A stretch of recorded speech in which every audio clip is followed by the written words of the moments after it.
ಶ್ರೀಮಾತ್ರೇ ನಮಃ.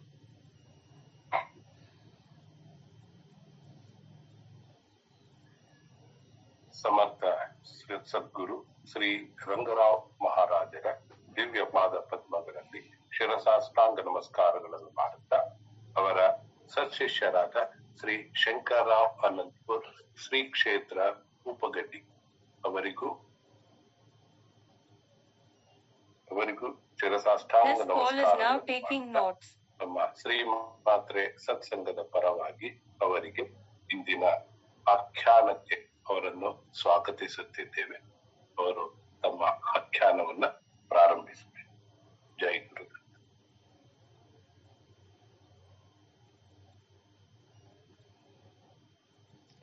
ಬರಬರದ ಇಲ್ರಿ.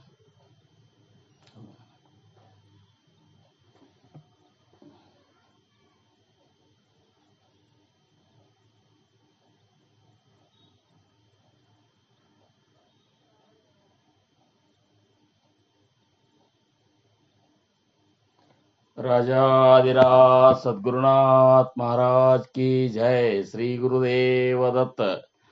गुरुर्ब्रह्मा गुरुर्विष्णु गुरुर्देवो महेश्वर गुरु साक्षात् परब्रह्म तस्मै श्री गुरुवे नमः. गुरु साक्षात् परब्रह्म तस्मै श्री गुरुवे नमः. ಸದಾನಂದ ಸದ್ಗುರು ಭಾವರಾಜ ಯೋಗಿ ರಾಮನೆಂದವತರಿಸಿದೆ ಭಕ್ತರ ಉದ್ಧಾರಕ್ಕಾಗಿ. ತ್ರೈಲೋಕ್ಯದೊಡೆಯನೇ ಸದ್ಭಕ್ತರು ನಿಮ್ಮ ಕೀರ್ತಿಯನ್ನು ಕೂಗಿ. ನಮಸ್ಕಾರ ಗುರುರಾಯ ಶ್ರೀರಾಮಚಂದ್ರ ಯೋಗಿ. ನಮಸ್ಕಾರ ಗುರುರಾಯ ಶ್ರೀರಂಗ ಯೋಗಿ. ಜಯ ಜಯ ರಘುವೀರ ಸಮರ್ಥ. ಚಿದಂಬರ ನಮಸ್ತೆಸ್ತು ಚಿಂತಿತಾರ್ಥ ಪ್ರದಾಯಿನೇ ಔದುಂಬರ ಸದಾವಾಸ ಚಿದಂಬರ ನಮೋಸ್ತುತೆ. ಔದುಂಬರ ನಿವಾಸ ಭಕ್ತಾಭಿಮಾನಿ राजाधिराज श्री सद्गुरु शिव चिदंबरेश्वर महाराज की जय. श्री सद्गुरुदास राजा राम महाराज की जय. सकल साधु संत महाराज की जय. जय जय रघुवीर समर्थ. शुका सारिके पूर्ण वैराग्य ज्यांचे वशिष्ठा परिज्ञान योगेश्वराचे. कवी वाल्मिका सारिखा मान्य ऐसा. नमस्कार माझा सद्गुरु रामदासा. जय जय रघुवीर समर्थ. ಭಕ್ತಿಯೊಳು ತುಕಾರಾಮ ಅನುಭವದಲ್ಲಿ ಜ್ಞಾನದೇವ. ಶಾಂತಿಯೊಳು ಏಕನಾಥ ವೈರಾಗ್ಯದಳು ಶುಕಮುನೀತ. ನಮಸ್ಕಾರ ಗುರುವೇ ಶ್ರೀ ಸದ್ಗುರು ರಂಗನಾಥ. ಜಯ ಜಯ ರಘುವೀರ ಸಮರ್ಥ. ಶ್ರೀರಾಮ್. जय जय राम जय घन श्याम जय जय श्री राम राम जय जय श्री राम. जानकी रमणा भव भय हरणा अगणित गुणधामा राम जय जय श्री राम. ಅಂದು ಬಾಲ್ಯದಿ ಒಂದೇ ಬಾಣದಿ ಕೊಂದನು ತಾಟಕಿ ದಾನವಿಯ. ಶೂರಭಾವದಿ ಭಾರವ ವಹಿಸಿದ ಗುರುವಿನ ಯಾಗದಿ ರಕ್ಷಣೆಯ. ಪಾಷಾಣದೋಳು ಪ್ರಾಣವ ತುಂಬಿದ ಪಾಷಾಣದೋಳು ಪ್ರಾಣವ ತುಂಬಿದ ಪಾವನ ಪದ ರಾಮ ರಾಮ. ಜಯ ಜಯ ರಾಮ ಜಯ ಘನ ಶ್ಯಾಮ ಜಯ ಜಯ ಶ್ರೀರಾಮ ರಾಮ ಜಯ ಜಯ ಶ್ರೀರಾಮ. ಜನಕನ ಸಭೆಯಲ್ಲಿ ಘನ ಶಿವಧನುವನು ಕ್ಷಣದಲ್ಲಿ ತೃಣ ಸಮ ಖಂಡಿಸಿದ. ಸುರಕಿನ್ನರರು ಸುಮ ಮಳೆಗರೆಯೇ ಧರಣಿಗೆ ಹೃದಯದಿ ವಂದಿಸಿದ. ಭಾರ್ಗವ ರಾಮನ ಗರ್ವ ವಿರಾಮ ಭಾರ್ಗವ ರಾಮನ ಗರ್ವ ವಿರಾಮ. ಭಾಸ್ಕರ ಕುಲಧಾಮ ರಾಮ ಜಯ ಜಯ ರಾಮ ಜಯ ಜಯ ರಾಮ. ಜಯ ಜಯ ಶ್ರೀರಾಮ ರಾಮ ಜಯ ಜಯ ಶ್ರೀರಾಮ. ಪಿತೃವಾಕ್ಯ ಪರಿಪಾಲನೆಗಾಗಿ ಸಿಂಹಾಸನವನೆ ತೊರೆದ, ರಘುಕುಲ ಕೀರ್ತಿಯ ರಕ್ಷಣೆಗಾಗಿ ವನವಾಸಕ್ಕೆ ತಾ ನಡೆದ. ಭರತನ ಮನದಲ್ಲಿ ನಿರುತವು ನೆಲೆಸಿದ, ಭರತನ ಮನದಲ್ಲಿ ನಿರುತವು ನೆಲೆಸಿದ ಭಾಸ್ಕರ ಕುಲಸೋಮ ರಾಮ ಜಯ ಜಯ ರಾಮ ಜಯ ಘನಶ್ಯಾಮ ಜಯ ಜಯ ಶ್ರೀರಾಮ ರಾಮ ಜಯ ಜಯ ಶ್ರೀರಾಮ. ರಾಮ ರಾಮ ರಾಮ ಸೀತಾ ರಾಮ ರಾಮ ರಾಮ ರಾಮ ರಾಮ ರಾಮ ಸೀತಾ ರಾಮ ರಾಮ ರಾಮ ರಾಮ ರಾಮ ರಾಮ ಸೀತಾ ರಾಮ ರಾಮ ರಾಮ. राजाधिराज सद्गुरुनाथ महाराज की जय. श्री गुरुदेव दत्त. ಶ್ರೀರಾಮ್.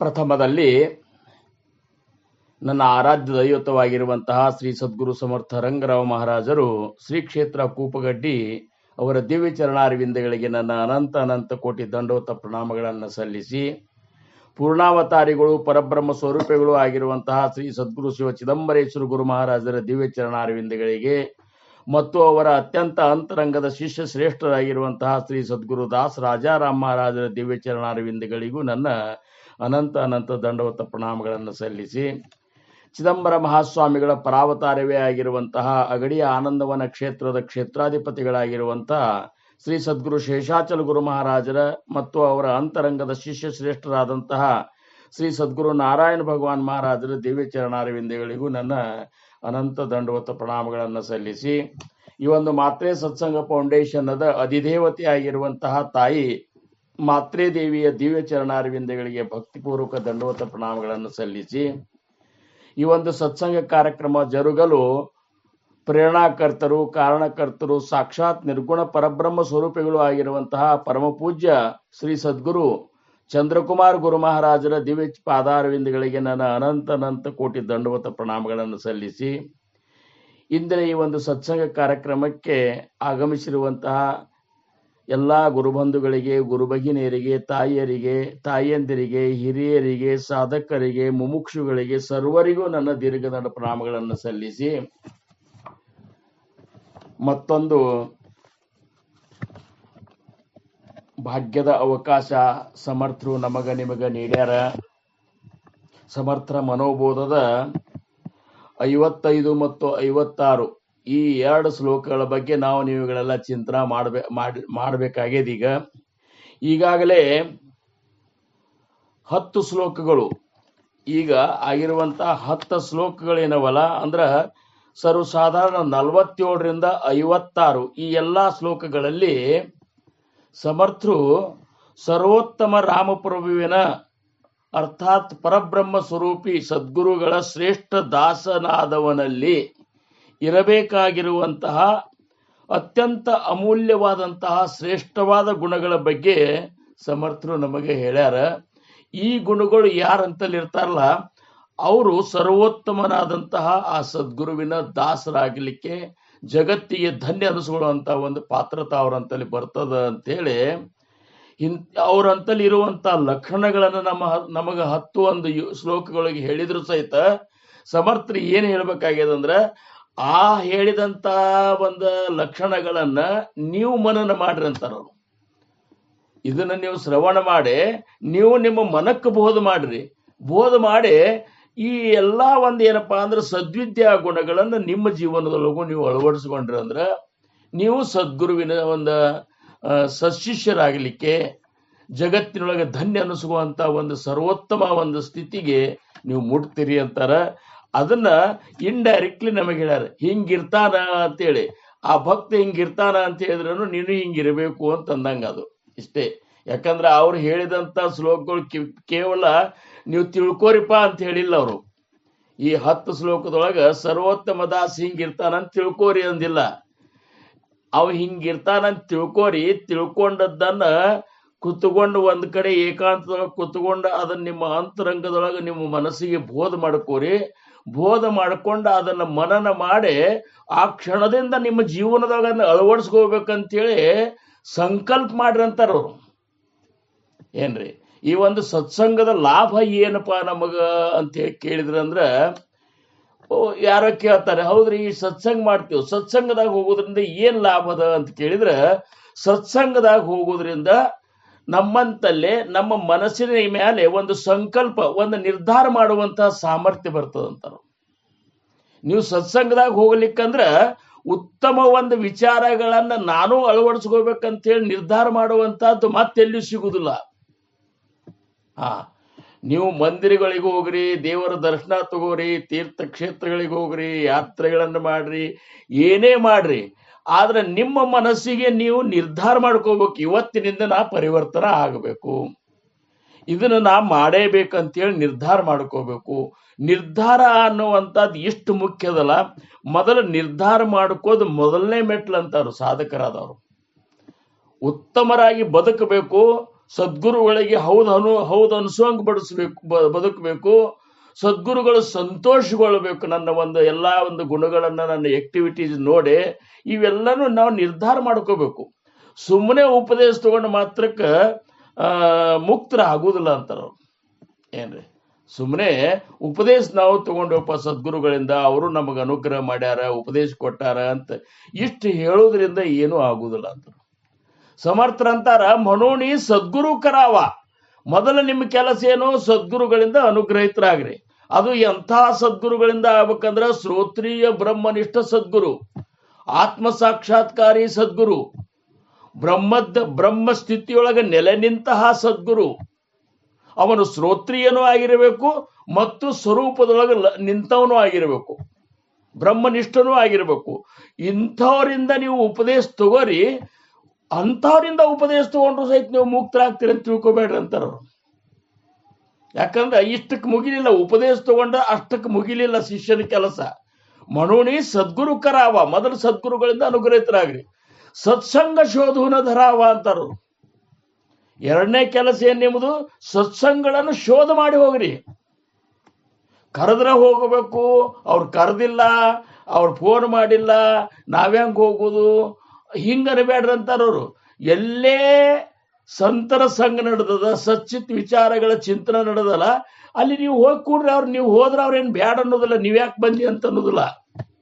ಅಕಸ್ಮಾತ್ ಅವ್ರು ಸತ್ಸಂಗನೆ ಮಾಡ್ತಿದ್ರಂದ್ರ ನಿನ್ನ ಕರೆದಿಲ್ಲ, ನೀ ಯಾಕೆ ಬಂದಿ ಅಂತ ಯಾರು ಅನ್ನೋದಿಲ್ಲ. ಯಾಕಂದ್ರೆ ಸತ್ಸಂಗದ ಅದು, ಅಲ್ಲಿ ಸಂತರಿದ್ದಾರೆ, ಅಲ್ಲಿ ಸಚ್ಚಿತ್ ಏನಪ್ಪಾ ಅಂದ್ರೆ ಸಚ್ಚಿತ್ ಆನಂದ ಸ್ವರೂಪದ ಬಗ್ಗೆ ಚಿಂತನಾ ಮಾಡ್ಬೇಕನ್ನೋರಿದ್ದಾರೆ, ಸದ್ಗತಿಯನ್ನು ಪಡ್ಕೋಬೇಕನ್ನೋರಿದ್ದಾರೆ. ಮಹಾತ್ಮರ ಒಂದು ಜೀವನವನ್ನ ಪ್ರತಿಯೊಬ್ಬರ ಹೃದಯದೊಳಗೆ ಅಳವಡಿಸಬೇಕನ್ನುವಂತ ಒಂದು ಗುರಿ ಇಟ್ಟುಕೊಂಡು ಅಲ್ಲಿ ಸತ್ಸಂಗ ಮಾಡ್ಲಿಕ್ಕತ್ತಾರ.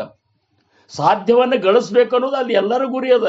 ಅಂದಾಗ ನೀವು ಹೋದೆ ಅಂದ್ರೆ ನೀ ಯಾಕೆ ಬಂದಿ, ನಿನ್ನೇನು ಕರ್ದೇವನು, ಇದೇನು ಪ್ರಪಂಚದ ವ್ಯವಹಾರ ಅಲ್ಲ. ಅದಕ್ಕೆ ಅವ್ರಂತಾರ ಸತ್ಸಂಗ ಶೋಧೂನ ಧರಾವ. ಹುಡುಕ್ಯಾಡ್ ಹೋಗ್ರಿ, ನೀವು ಏನ್ ತಪ್ಪಿಲ್ಲ, ಹುಡುಕ್ಯಾಡ್ಕೊಂಡು ಹೋಗ್ರಿ. ಏನ್ರಿ ಇಷ್ಟಾದ್ಮೇಲೆ ಏನಂತಾರ ಅವರು, ತತ್ವ ವಿಚಾರ ವಿವರಾವ ಅಂತರ್ಯಾಮಿ. ಅಲ್ಲಿ ಹೇಳಿದಂತ ತತ್ವ ವಿಚಾರಗಳನ್ನ ಅಲ್ಲಿ ಕೇಳ್ರಿ, ಕೇಳಿದ್ದನ್ನ ಪೂರ್ಣ ಗಟ್ಟಿಗೆ ಹಿಡ್ಕೋರಿ, ಮನೆಗೆ ಬಂದು ಮನನ ಮಾಡ್ರಿ. ಮನನ ಮಾಡಿ ನಿಧಿಧ್ಯಾಸಕ್ಕೆ ಹಚ್ಕೊಂಡು ಜೀವನದೊಳಗೆ ಅಳವಡಿಸೋರಿ. ಅಂದಾಗ ಮಾತ್ರ ಸಾಧ್ಯ ಅನ್ನುವಂಥದ್ದು ನಿಮಗೆ ಆಗ್ತಂತಾರ. ಇಷ್ಟು ಕೆಲಸದ ಅಂತಾರವ್ರು. ನಾವು ಭಯಂಕರ ದಿವ್ಸ ಸತ್ಸಂಗ ಮಾಡೇವ್ರಿ, ಹೌದು ಭಯಂಕರ ವರ್ಷಗಟ್ಲೆ ಮಾಡೇವ್ರಿ. ಎಷ್ಟು ವರ್ಷ ಮಾಡಿದ್ರಿ, ಬರೀ ನೀ ಕೇಳಿ ಬಿಟ್ಟಿ ಇಷ್ಟೇ, ಏನ್ ಅದರಿಂದ ಏನು ಬದಲಾವಣೆ ಆಗುದಿಲ್ಲ ಅಂತಾರ. ಕೇಳಿದ್ದನ್ನ ಅಳವಡಿಸ್ಕೊಳ್ಳಾರ್ದ ಏನೇನೂ ಆಗುದಿಲ್ಲ. ಕೇಳಿದ್ದನ್ನ ಅಳವಡಿಸ್ಕೋಬೇಕಂತ ಕೇಳಬೇಕಿಷ್ಟೇ. ಕೇಳಿದ್ದನ್ನ ಮತ್ತೊಬ್ಬರಿಗೆ ಹೇಳೋ ಸಂಬಂಧ ಕೇಳ್ಬೇಕಂತ ಕೇಳುದಲ್ಲ. ಈಗ ಬಹಳಷ್ಟು ಜನರದ್ದು ಹೆಂಗಾಗ್ಯದಂದ್ರ, ಸ್ವಲ್ಪ ತಿಳಿದು ಕೂಡ ವಕ್ತಾರ ಆಗ್ಬೇಕಂತಾರ, ಸ್ವಲ್ಪ ತಿಳಿದು ಕೂಡ ಪ್ರವಚನಕಾರ ನಾವು ಆಗಬೇಕು, ನಾವು ಹೇಳಬೇಕು, ನಮ್ಮನ್ನು ಮಂದಿ ಹೊಗಳಬೇಕು, ನಮ್ಮ ಕೈಯಾಗ ಒಂದು 7-8-10 ಮಂದಿರೇ ನಮಗೆ ಇರ್ಬೇಕು ಶಿಷ್ಯ ಮಂಡಳಿ ಅಂತನೂ ಲೆಕ್ಕಕ್ಕೆ ಪ್ರವಚನಕಾರ ಆಗ್ಲಿಕ್ಕೆ ಪ್ರಯತ್ನ ಮಾಡ್ಲಿಕ್ಕತ್ತಾರ.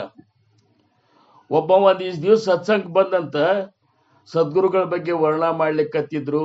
ಆವಾಗ ಅವನಂತ ಒಬ್ಬ ಅದ್ರಾಗ ಹಿರಿ ಮನುಷ್ಯನ ಕೇಳಿದಂತ, ಈ ಸತ್ಸಂಗದಾಗ ನಾವು ಇರೋದ್ರಿಂದ ಎಷ್ಟು ದಿವ್ಸಕ್ಕೆ ನಾವು ಸದ್ಗುರು ಆಗ್ತೇವ್ರಿ ಅಂತ. ಏನ್ ಅವೇನು ಕೇಳಿದ ಎಷ್ಟು ದಿವ್ಸಕ್ಕೆ ನಾವು ಸದ್ಗುರುಗಳಾಗ್ತೇವ್ರಿ, ನಾವು ಶಿಷ್ಯರನ್ನ ಮಾಡ್ಕೋತೇವು, ಸುಮ್ಮ ಆರಾಮ್ ಕಾರ್ನಾಗ ಅಡ್ಯಾಡ್ಕೋತ ಈ ಒಂದು ಸ್ಥಿತಿ ನಮಗೆ ಯಾವಾಗ ಬರ್ತದ್ರಿ ಅಂತಂದ್ರಂತ. ಅದಕ್ಕೆ ಸದ್ಗುರುಗಳಾಗೋ ಸಂಬಂಧ, ಪ್ರವಚನ ಮಾಡೋ ಸಂಬಂಧ ಇವು ಸತ್ಸಂಗಗಳು ಇಲ್ಲೇ ಇಲ್ಲ. ಅಲ್ಲಿ ಕೇಳಿ ಅಲ್ಲೇ ಒಳ್ಳೆ ವಿಚಾರಗಳನ್ನು ನಿಮ್ಮ ಜೀವನದೊಳಗೆ ಅಳವಡಿಸ್ಕೋರಿ ಅಂತಾರವರು. ಅಕಸ್ಮಾತ್ ನಾವು ಸತ್ಸಂಗದ ಲಾಭ ತಗೊಂಡ ಆ ಒಂದು ತತ್ವ ವಿಚಾರಗಳನ್ನ, ಸದ್ವಿದ್ಯಾ ಗುಣಗಳನ್ನ ನಮ್ಮ ಜೀವನದಾಗ ಅಳವಡಿಸ್ಕೊಂಡೇವಂದ್ರ ನಮ್ಮ ಲಕ್ಷಣವೇ ಬೇರೆ ಆಗ್ತಂತಾರವ್ರು. ನಾವು ಮೊದಲು ನಮ್ಮನ್ನು ನೋಡಿದ್ರೆ ಮಂದಿ ಒಂದ್ ನಮೂನಿ ವಿಕಾರಗಳು ಹೊಂಡ್ತಾವ, ಒಂದ್ ನಮೂನಿ ವಿಚಾರಗಳು ಹೊಂಡ್ತಾವ, ಒಂದ್ ನಮೂನಿ ದ್ವೇಷಗಳು ಉತ್ಪನ್ನ ಆಗ್ತಾವ. ಅಕಸ್ಮಾತ್ ನೀ ಸದ್ಗುಣಗಳನ್ನ ನೀ ಅಳವಡಿಸ್ಕೊಂಡು ಬಿಟ್ಟಿ ಅಂದ್ರ, ಸದ್ಗುಣ ಸಂಪನ್ನ ಆದಿ ಅಂತಂದ್ರ ಅವ್ರ ಹೊಂತಲ್ಲಿ ಸದ್ಭಾವನೆಗಳೇ ಬರ್ಲಿಕ್ಕೆ ಶುರು ಮಾಡ್ಬಿಡ್ತಾವ. ನಿನ್ ನೋಡಿದ್ರೆ ಅವ್ರಿಗೆ ನಿನ್ ಜೋಡಿ ಇರ್ಬೇಕನ್ನಿಸ್ತದ, ನಿನ್ ಜೋಡಿ ಮಾತಾಡ್ಬೇಕನ್ನಿಸ್ತದ, ನಿನ್ ಜೋಡಿ ಬಹಳಷ್ಟು ಸಮಯ ಕಳಿಬೇಕನ್ನಿಸ್ತದ, ನಿನ್ ಜೋಡಿ ಇದ್ರೆ ಸಮಾಧಾನ ಸಿಗ್ತದಂತ ಅವ್ರಿಗೆ ಅನಿಸ್ತದ. ಹಿಂಗ ಅನಿಸ್ಬೇಕು. ಅವನ್ ಜೋಡಿ ಏನೋ ಮಾರೆ ಅಲ್ಲಿ ಹೋಗೋದ್ರಿಂದ ಏನೆಲ್ಲ ಒಂದ್ ನಮೂನಿ ಸುಮ್ಮ ಮನೆಯಾಗಿರೋದೇ ಆರಾಮಂತ ಅನ್ನೋ ಹಂಗೆ ನಮ್ಮ ಪರಿಸ್ಥಿತಿ ಆಗಿರ್ಬಾರ್ದು. ಯಾಕಂದ್ರೆ ನಾವು ಬದಲಾವಣೆ ಆಗ್ಬೇಕಂತಾರ ಏನ. ಅದಕ್ಕೆ ಸಮರ್ಥರು ಏನ್ ಮಾಡಿದ್ರು, ಇಂತಿಂತ ಗುಣಗಳನ್ನು ನೀ ಅಳವಡಿಸುವಂದ್ರು. 10 ಶ್ಲೋಕದೊಳಗೆ ಇವನ್ನೇ ಹೇಳ್ಯಾರ. ಅದ್ರಾಗ 55 ಮತ್ತು 56ನೇ ಶ್ಲೋಕರಾಗ ಇನ್ನಷ್ಟು ಗುಣಗಳು. ಇವು 2 ಶ್ಲೋಕ ಅದು ಅಂದ್ರೆ 10 ಶ್ಲೋಕ ಮುಗದಂಗ ಆಗ್ತಾವ. ಈ 10 ಶ್ಲೋಕ ಮುಗಿದು ಅಂದ್ರೆ 10 ಶ್ಲೋಕದೊಳಗೆ ಇರುವಂತಹ ಎಲ್ಲಾ ಗುಣಗಳನ್ನು ನಾವು ಅಳವಡಿಸ್ಕೊಳ್ಳಿಕ್ಕೆ ಬೇಕಂತಾರವ್ರು. ಏನ್ರಿ ಅಂದಾಗ ನಾವು ಈ ಒಂದು ಸತ್ಸಂಗದ ಲಾಭ ನಮಗೆ ಸ್ವಲ್ಪ ಕಿಂಚಿತ್ ಮಾತ್ರ ಸಿಕ್ಕಂಗ ಆಗ್ತದ. ಅದಕ್ಕ ಇವತ್ತಿನ ಈ ಒಂದು ಶ್ಲೋಕದೊಳಗ 55ನೇ ಶ್ಲೋಕದೊಳಗ ಸಮರ್ಥರ ಇದ್ರೊಳಗೆ ವಿಚಾರದೊಳಗೆ ಎಂಥ ಗುಣಗಳು ಇರಬೇಕು, ಸರ್ವೋತ್ತಮನ ದಾಸ ಧನ್ಯ ಅನಿಸ್ಕೋಬೇಕಂತಂದ್ರೆ ಎಂಥ ಗುಣಗಳು ಇರಬೇಕು, ಅದನ್ನ ಮೊದಲು ಅವು 2 ಶ್ಲೋಕಗಳನ್ನು ನಾವು ಶ್ರವಣ ಮಾಡೋಣ. ಶ್ರವಣ ಮಾಡಿ ಒಂದೊಂದು ಶ್ಲೋಕದ ಬಗ್ಗೆ ನಾವು ವಿಚಾರ ಮಾಡಲಿಕ್ಕೆ ಏನಪ್ಪಾ ಅಂದ್ರೆ ಪ್ರಯತ್ನ ಮಾಡೋಣ. ಮಹಾರಾಜರು ಏನು ನುಡಿಸ್ತಾರ, ಸದ್ಗುರು ಚಂದ್ರಕುಮಾರ ಸದ್ಗುರುಗಳು ಏನು ನುಡಿಸ್ತಾರ, ಸಮರ್ಥ ರಂಗರಾವ್ ಮಹಾರಾಜರು, ಇವರೆಲ್ಲರ ಕೃಪೆಯಿಂದ ಅವ್ರಿಗೆ ಅವ್ರ ಒಂದು ಪ್ರೇರಣಾ ಇರ್ತಂತಾರ. ಅವರು ಇವತ್ತಿನ ಒಂದು ಸತ್ಸಂಗದೊಳಗ ಯಾರ್ಯಾರ ಅಂತರಂಗದೊಳಗೆ ಏನೇನು ಬೇಕಾಗ್ಯದ, ಈ ಸತ್ಸಂಗದೊಳಗೆ ಭಾಗವಹಿಸಿದಂತಹ ಈ ಒಂದು ಜಿಜ್ಞಾಸುಗಳೇನಿರ್ತಾರಲ್ಲ, ಇವರಿಗೆ ಎಲ್ಲೆಲ್ಲಿ ಇವ್ರಿಗೆ ತಟ್ಟಿಸ್ಲಿಕ್ಕತ್ತದ, ಎಲ್ಲೆಲ್ಲಿ ಇವ್ರು ಏನ್ ಹೇಳಿ ಇವ್ರನ್ನ ಮುಂದಿನ ಮೆಟ್ಟಲಕ್ಕೆ ಒಯ್ಯಬೇಕು ಅನ್ನುವಂಥದ್ದು ಸದ್ಗುರುಗಳಿಗೆ ಗೊತ್ತಿರ್ತದ. ಏನ್ರಿ ವಕ್ತಾರ ಇದನ್ನ ಹೇಳ್ಬೇಕಂತ ಕೂತ್ರ ಅವ ಹೇಳಲಿಕ್ಕೆ ಆಗುದಿಲ್ಲ. ಇಷ್ಟೇ ಸರ್ವಾರ್ಪಣ ಭಾವದಿಂದ ಕೂತನ್ರಿ ಗುರುವೇ ಏನ್ ನುಡಿಸ್ರಿ ಅಂದಾಗ ಎಲ್ಲರ ಮನಸ್ಸಿಗೆ ತೃಪ್ತಿ ಆಗುವಂಗ, ಎಲ್ಲರ ಮನಸ್ಸಿಗೆ ಸಮಾಧಾನ ಆಗುವಂಗ ಸಮರ್ಥರು ನುಡಿಸ್ತಿರ್ತಾರ. ಹಂಗ ಇವತ್ತಿನ ದಿವಸ ಈ 2 ಶ್ಲೋಕದ ಮುಖಾಂತರ ನಿಮಗೆ ಏನ್ ತಿಳಿಸ್ತಾರ ಅನ್ನುವಂಥದ್ದನ್ನ ನಾವೆಲ್ಲರೂ ಶ್ರವಣ ಮಾಡೋಣ. ಶ್ರೀರಾಮ್. ನಸೇ ಮಾನಸಿ ನಷ್ಟ ಆಶಾ ದುರಾಶಾ, ವಸೇ ಅಂತರಿ ಪ್ರೇಮ ಪಾಶಾ ಪಿಪಾಶಾ, ಋಣಿ ದೇವ ಭಕ್ತಿ ಭಾವೇ ಜಯಾಚ, ಜಗಿ ಧನ್ಯತೋ ದಾಸ ಸರ್ವೋತ್ತಮಾಚ. ಜಯ ಜಯ ರಘುವೀರ ಸಮರ್ಥ ಶ್ರೀರಾಮ್. 55ನೇ ಶ್ಲೋಕ ಏನ್ ಹೇಳ್ತಂದ್ರ, ನಸೆ ಮಾನಸಿ ನಷ್ಟ ಆಶಾ ದುರಾಶಾ, ವಸೆ ಅಂತರಿ ಪ್ರೇಮ ಪಾಶಾ ಪಿಪಾಶಾ, ಋಣಿ ದೇವ ಭಕ್ತಿ ಭಾವೇ ಜಯಾಚ, ಜಗಿ ಧನ್ಯತೋ ದಾಸ ಸರ್ವೋತ್ತಮಾಚ. ಈ ಎಲ್ಲ ಗುಣಗಳು ಇದ್ರೆ ಮಾತ್ರ ಅವ ಜಗತ್ತಿನೊಳಗೆ ಧನ್ಯ, ಆ ಸರ್ವೋತ್ತಮ ರಾಮಪ್ರಭುವಿನ ಅವ ದಾಸ ಅನಿಸ್ಕೊಳ್ಳಿಕ್ಕೆ ಧನ್ಯತಮವಾದಂತಹ ಸ್ಥಿತಿ ಅವ ಮುಟ್ತಾನ ಅಂತ ಸಮರ್ಥ ಹೇಳ್ಬೇಕಾಗಿದೆ. ಇದರ ಅರ್ಥ ಇಷ್ಟೇ, ಮನಸ್ಸಿನಲ್ಲಿ ದುಷ್ಟ ದುರಾಶೆಗಳಿಲ್ಲದೆ ಭಕ್ತಿ ಹೆಂಗಿರಬೇಕು, ಶಿಷ್ಯ ಹೆಂಗಿರ್ಬೇಕಂದ್ರ ಅವನ ಮನಸ್ಸಿನಲ್ಲಿ ದುಷ್ಟ ದುರಾಶೆಗಳಿಲ್ಲದೆ ಮತ್ತ ಭೋಗವಾಸನ ಇಲ್ಲದೆ ಅಂತರಂಗದಲ್ಲಿ ರಾಮಪ್ರೇಮದ ಪಿಪಾಸೆ ಇರುವಂತಹ ಭಕ್ತನ ಭಾವವನ್ನು ನೋಡಿ ಭಗವಂತನೂ ಕೂಡ ಋಣಿಯಾಗುತ್ತಾನೆ. ಅಂತಹ ಸರ್ವೋತ್ತಮನ ದಾಸನೇ ಜಗತ್ತಿನಲ್ಲಿ ಧನ್ಯನು ಅಂತೇಳಿ ಇದ್ರ ಕನ್ನಡ ಅರ್ಥ ಆಗ್ತದ. ಇನ್ನು 56ನೇ ಶ್ಲೋಕ ಇದು ಕಡೆ 10 ಶ್ಲೋಕದೊಳಗೆ ಕೊನೆಯ ಶ್ಲೋಕ ಬಹಳ ಅಪ್ರತಿಮ. दिनाचा दयाळो मनाचा मवाळो स्नेहाळो कृपाळो जनिदास पाळो तया अंतरी क्रोध संताप कैचा जगी धन्य तो दास सर्वोत्तमाचा. जय जय रघुवीर समर्थ. दीनाच्या दयाळू मनाच्या मवाळू स्नेहाळू कृपाळू जनी दास पाळो तया अंतरी क्रोध संताप कैचा जगी धन्य तो दास ಸರ್ವೋತ್ತಮಾಚ. ಇದರ ಅರ್ಥ ದೀನರಲ್ಲಿ ದಯೆ ಉಳ್ಳವನು ಏನು ದೀನರಲ್ಲಿ ದಯೆ ಉಳ್ಳವನು ಮೃದುವಾದ ಮನಸ್ಸುಳ್ಳವನು ಸ್ನೇಹಪರನು ಕರುಣಾಳವು ತನ್ನ ಆಶ್ರಿತರನ್ನು ಕಾಪಾಡುವವನು ಆದ ಭಕ್ತನ ಹೃದಯದಲ್ಲಿ ಕ್ರೋಧ ಸಂತಾಪಗಳಾದರೂ ಎಲ್ಲಿ ಬರುವವು? ಇಂತಹ ಸರ್ವೋತ್ತಮನ ದಾಸನೇ ಜಗತ್ತಿನಲ್ಲಿ ಧನ್ಯನು ಅಂತೇಳಿ ಇವೆರಡು ಶ್ಲೋಕದ ಒಂದು ವಿಚಾರವನ್ನು ಸಮರ್ಥರು ಇಲ್ಲಿ ಹೇಳ್ಯಾರ. ಇನ್ನು ಇದನ್ನ ನಾವು ಎಷ್ಟು ಸಾಧ್ಯದ ಅಷ್ಟು ಇದನ್ನ ಒಂದು ಏನಪ್ಪಾ ಅಂದ್ರೆ ವಿವರಣಾತ್ಮಕ ದೃಷ್ಟಿಯಿಂದ ನೋಡೋಣ. 55ನೇ ಶ್ಲೋಕದ ಪೂರ್ವಾರ್ಧ ಅಂದ್ರೆ ಮೊದಲಿನ 2 ಸಾಲಿನಾಗ ಏನಂತಾರ ಅಂದ್ರೆ ಅವರು ನಸೆ ಮಾನಸಿ ನಷ್ಟ ಆಶಾ ದುರಾಶಾ ವಸೆ ಅಂತರಿ ಪ್ರೇಮ ಪಾಶಾ ಪಿಪಾಶ. ಅಂದ್ರೆ ಮನಸ್ಸಿನಲ್ಲಿ ದುಷ್ಟ ದುರಾಸೆಗಳಿಲ್ಲದೆ ಭೋಗವಾಸನ ಇಲ್ಲದೆ ಅಂತರಂಗದಲ್ಲಿ ರಾಮ ಪ್ರೇಮದ ಪಿಪಾಸೆ ಇರುವಂತಹ ಗುಣ ಇವು. ಈಗ ಮನಸ್ಸಿನಲ್ಲಿ ದುಷ್ಟ ದುರಾಸೆಗಳಿಲ್ಲದೆ ಅಂದ್ರೆ ಆ ಭಕ್ತನ ಮನಸ್ಸಿನೊಳಗ ನಷ್ಟ ಅಂದ್ರೇನು ಕನಿಷ್ಠ ವಿಚಾರಗಳು ಕನಿಷ್ಠ ಏನಪ್ಪಾ ಅಂದ್ರ ವಿಚಾರ ಅಂದ್ರ ಕನಿಷ್ಠವಾದಂತಹ ವಿಚಾರಗಳನ್ನು ಮಾಡ್ತಿರ್ತೀವಿ ನಾವು. ಅಂದ್ರೇನು ಅವ್ರೇನಂತಾರ ನಮ್ಮ ಮನಸ್ಸು ಹೆಂಗ ಅಂತಿರ್ತ ಅಂದ್ರೆ ಚಲೋ ಆಗ್ತಿತ್ತಂದ್ರೆ ಬೇಸ್ ಅನ್ಸುದಿಲ್ಲ. ಅದು ಹಂಗ್ಯಾಕೆ ಆಗೋದು ಹಿಂಗ ಆಗ್ಬೇಕಾಗಿತ್ತು, ಚಲೋ ಏನಾಗೋದೆಲ್ಲ ನಮಗೆ ಆಗಬೇಕಾಗಿತ್ತು ಅಂತ. ಅಕಸ್ಮಾತ್ ನಮ್ಮ ಜೊತೆ ಇದ್ದವರಿಗೆ ನಮಗಾಗಬೇಕಾಗಿದ್ದ ಅವಂಗ ಆತಂದ್ರ ಮನಸ್ಸಿನಾಗ ಅವ ಒಂದ್ ನಮೂನಿ ತಳಮಳ ಆಗ್ಲಿಕ್ಕೆ ಶುರು ಮಾಡ್ತದ. ಏನು ಇದು ಯಾಕೆ ಹಿಂಗಾಗ್ತದ ಅಂತಂದ್ರ ಆಸೆ ನಮ್ಮಲ್ಲಿತ್ತಂದ್ರ ಮಾತ್ರ ಅದಾಗ್ತದ.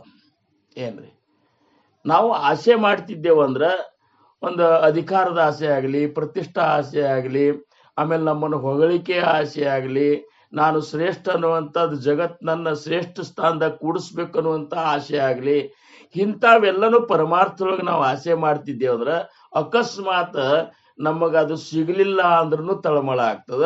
ನಮಗ್ ಸಿಗ್ಬೇಕಾಗಿದ್ದು ಇನ್ನೊಬ್ಬರಿಗೆ ನಮ್ಮ ಜೊತೆ ಇದ್ದವ್ರಿಗೆ ಸಿಗ್ಬೇಕಾದ್ರೂ ಸಿಕ್ಕರು ಸಹಿತ ತಳಮಳ ಆಗ್ತದ. ಅದಕ್ಕೆ ಭಕ್ತ ಅದಾವ ಹೆಂಗಿರ್ಬೇಕಂದ್ರ ಆಸೆನೇ ಇರಬಾರ್ದು ಅವ. ಈಗ ನಮ್ದು ಹೆಂಗಿರ್ಬೇಕಂದ್ರ ಯಾವ ಆಸೆನೇ ಇರಬಾರ್ದು. ಯಾಕೆ ಆಸೆ ಯಾಕಿರ್ಬೇಕು ಅಂತ. ಏನು ನಮಗ್ ಏನು ಬೇಕಾಗ್ಯದ ಅನ್ನುವಂಥದ್ದು ಈಗ ಕೂಸಿರ್ತದ. ಕೂಸ ಆಸೆ ಯಾಕೆ ಮಾಡ್ತದ? ಆ ಕೂಸಿಗೆ ಗೊತ್ತದ ನನ್ನ ತಾಯಿ ಏನ್ ತಿನ್ನಿಸ್ಬೇಕು, ಯಾವ ಸಮಯದೊಳಗೆ ಏನು ಕೊಡ್ಬೇಕಾಗಿ ಕೊಡುವ ಹೊತ್ನಾಗ ನಾ ಯಾಕೆ ಆಸೆ ಮಾಡ್ಬೇಕು?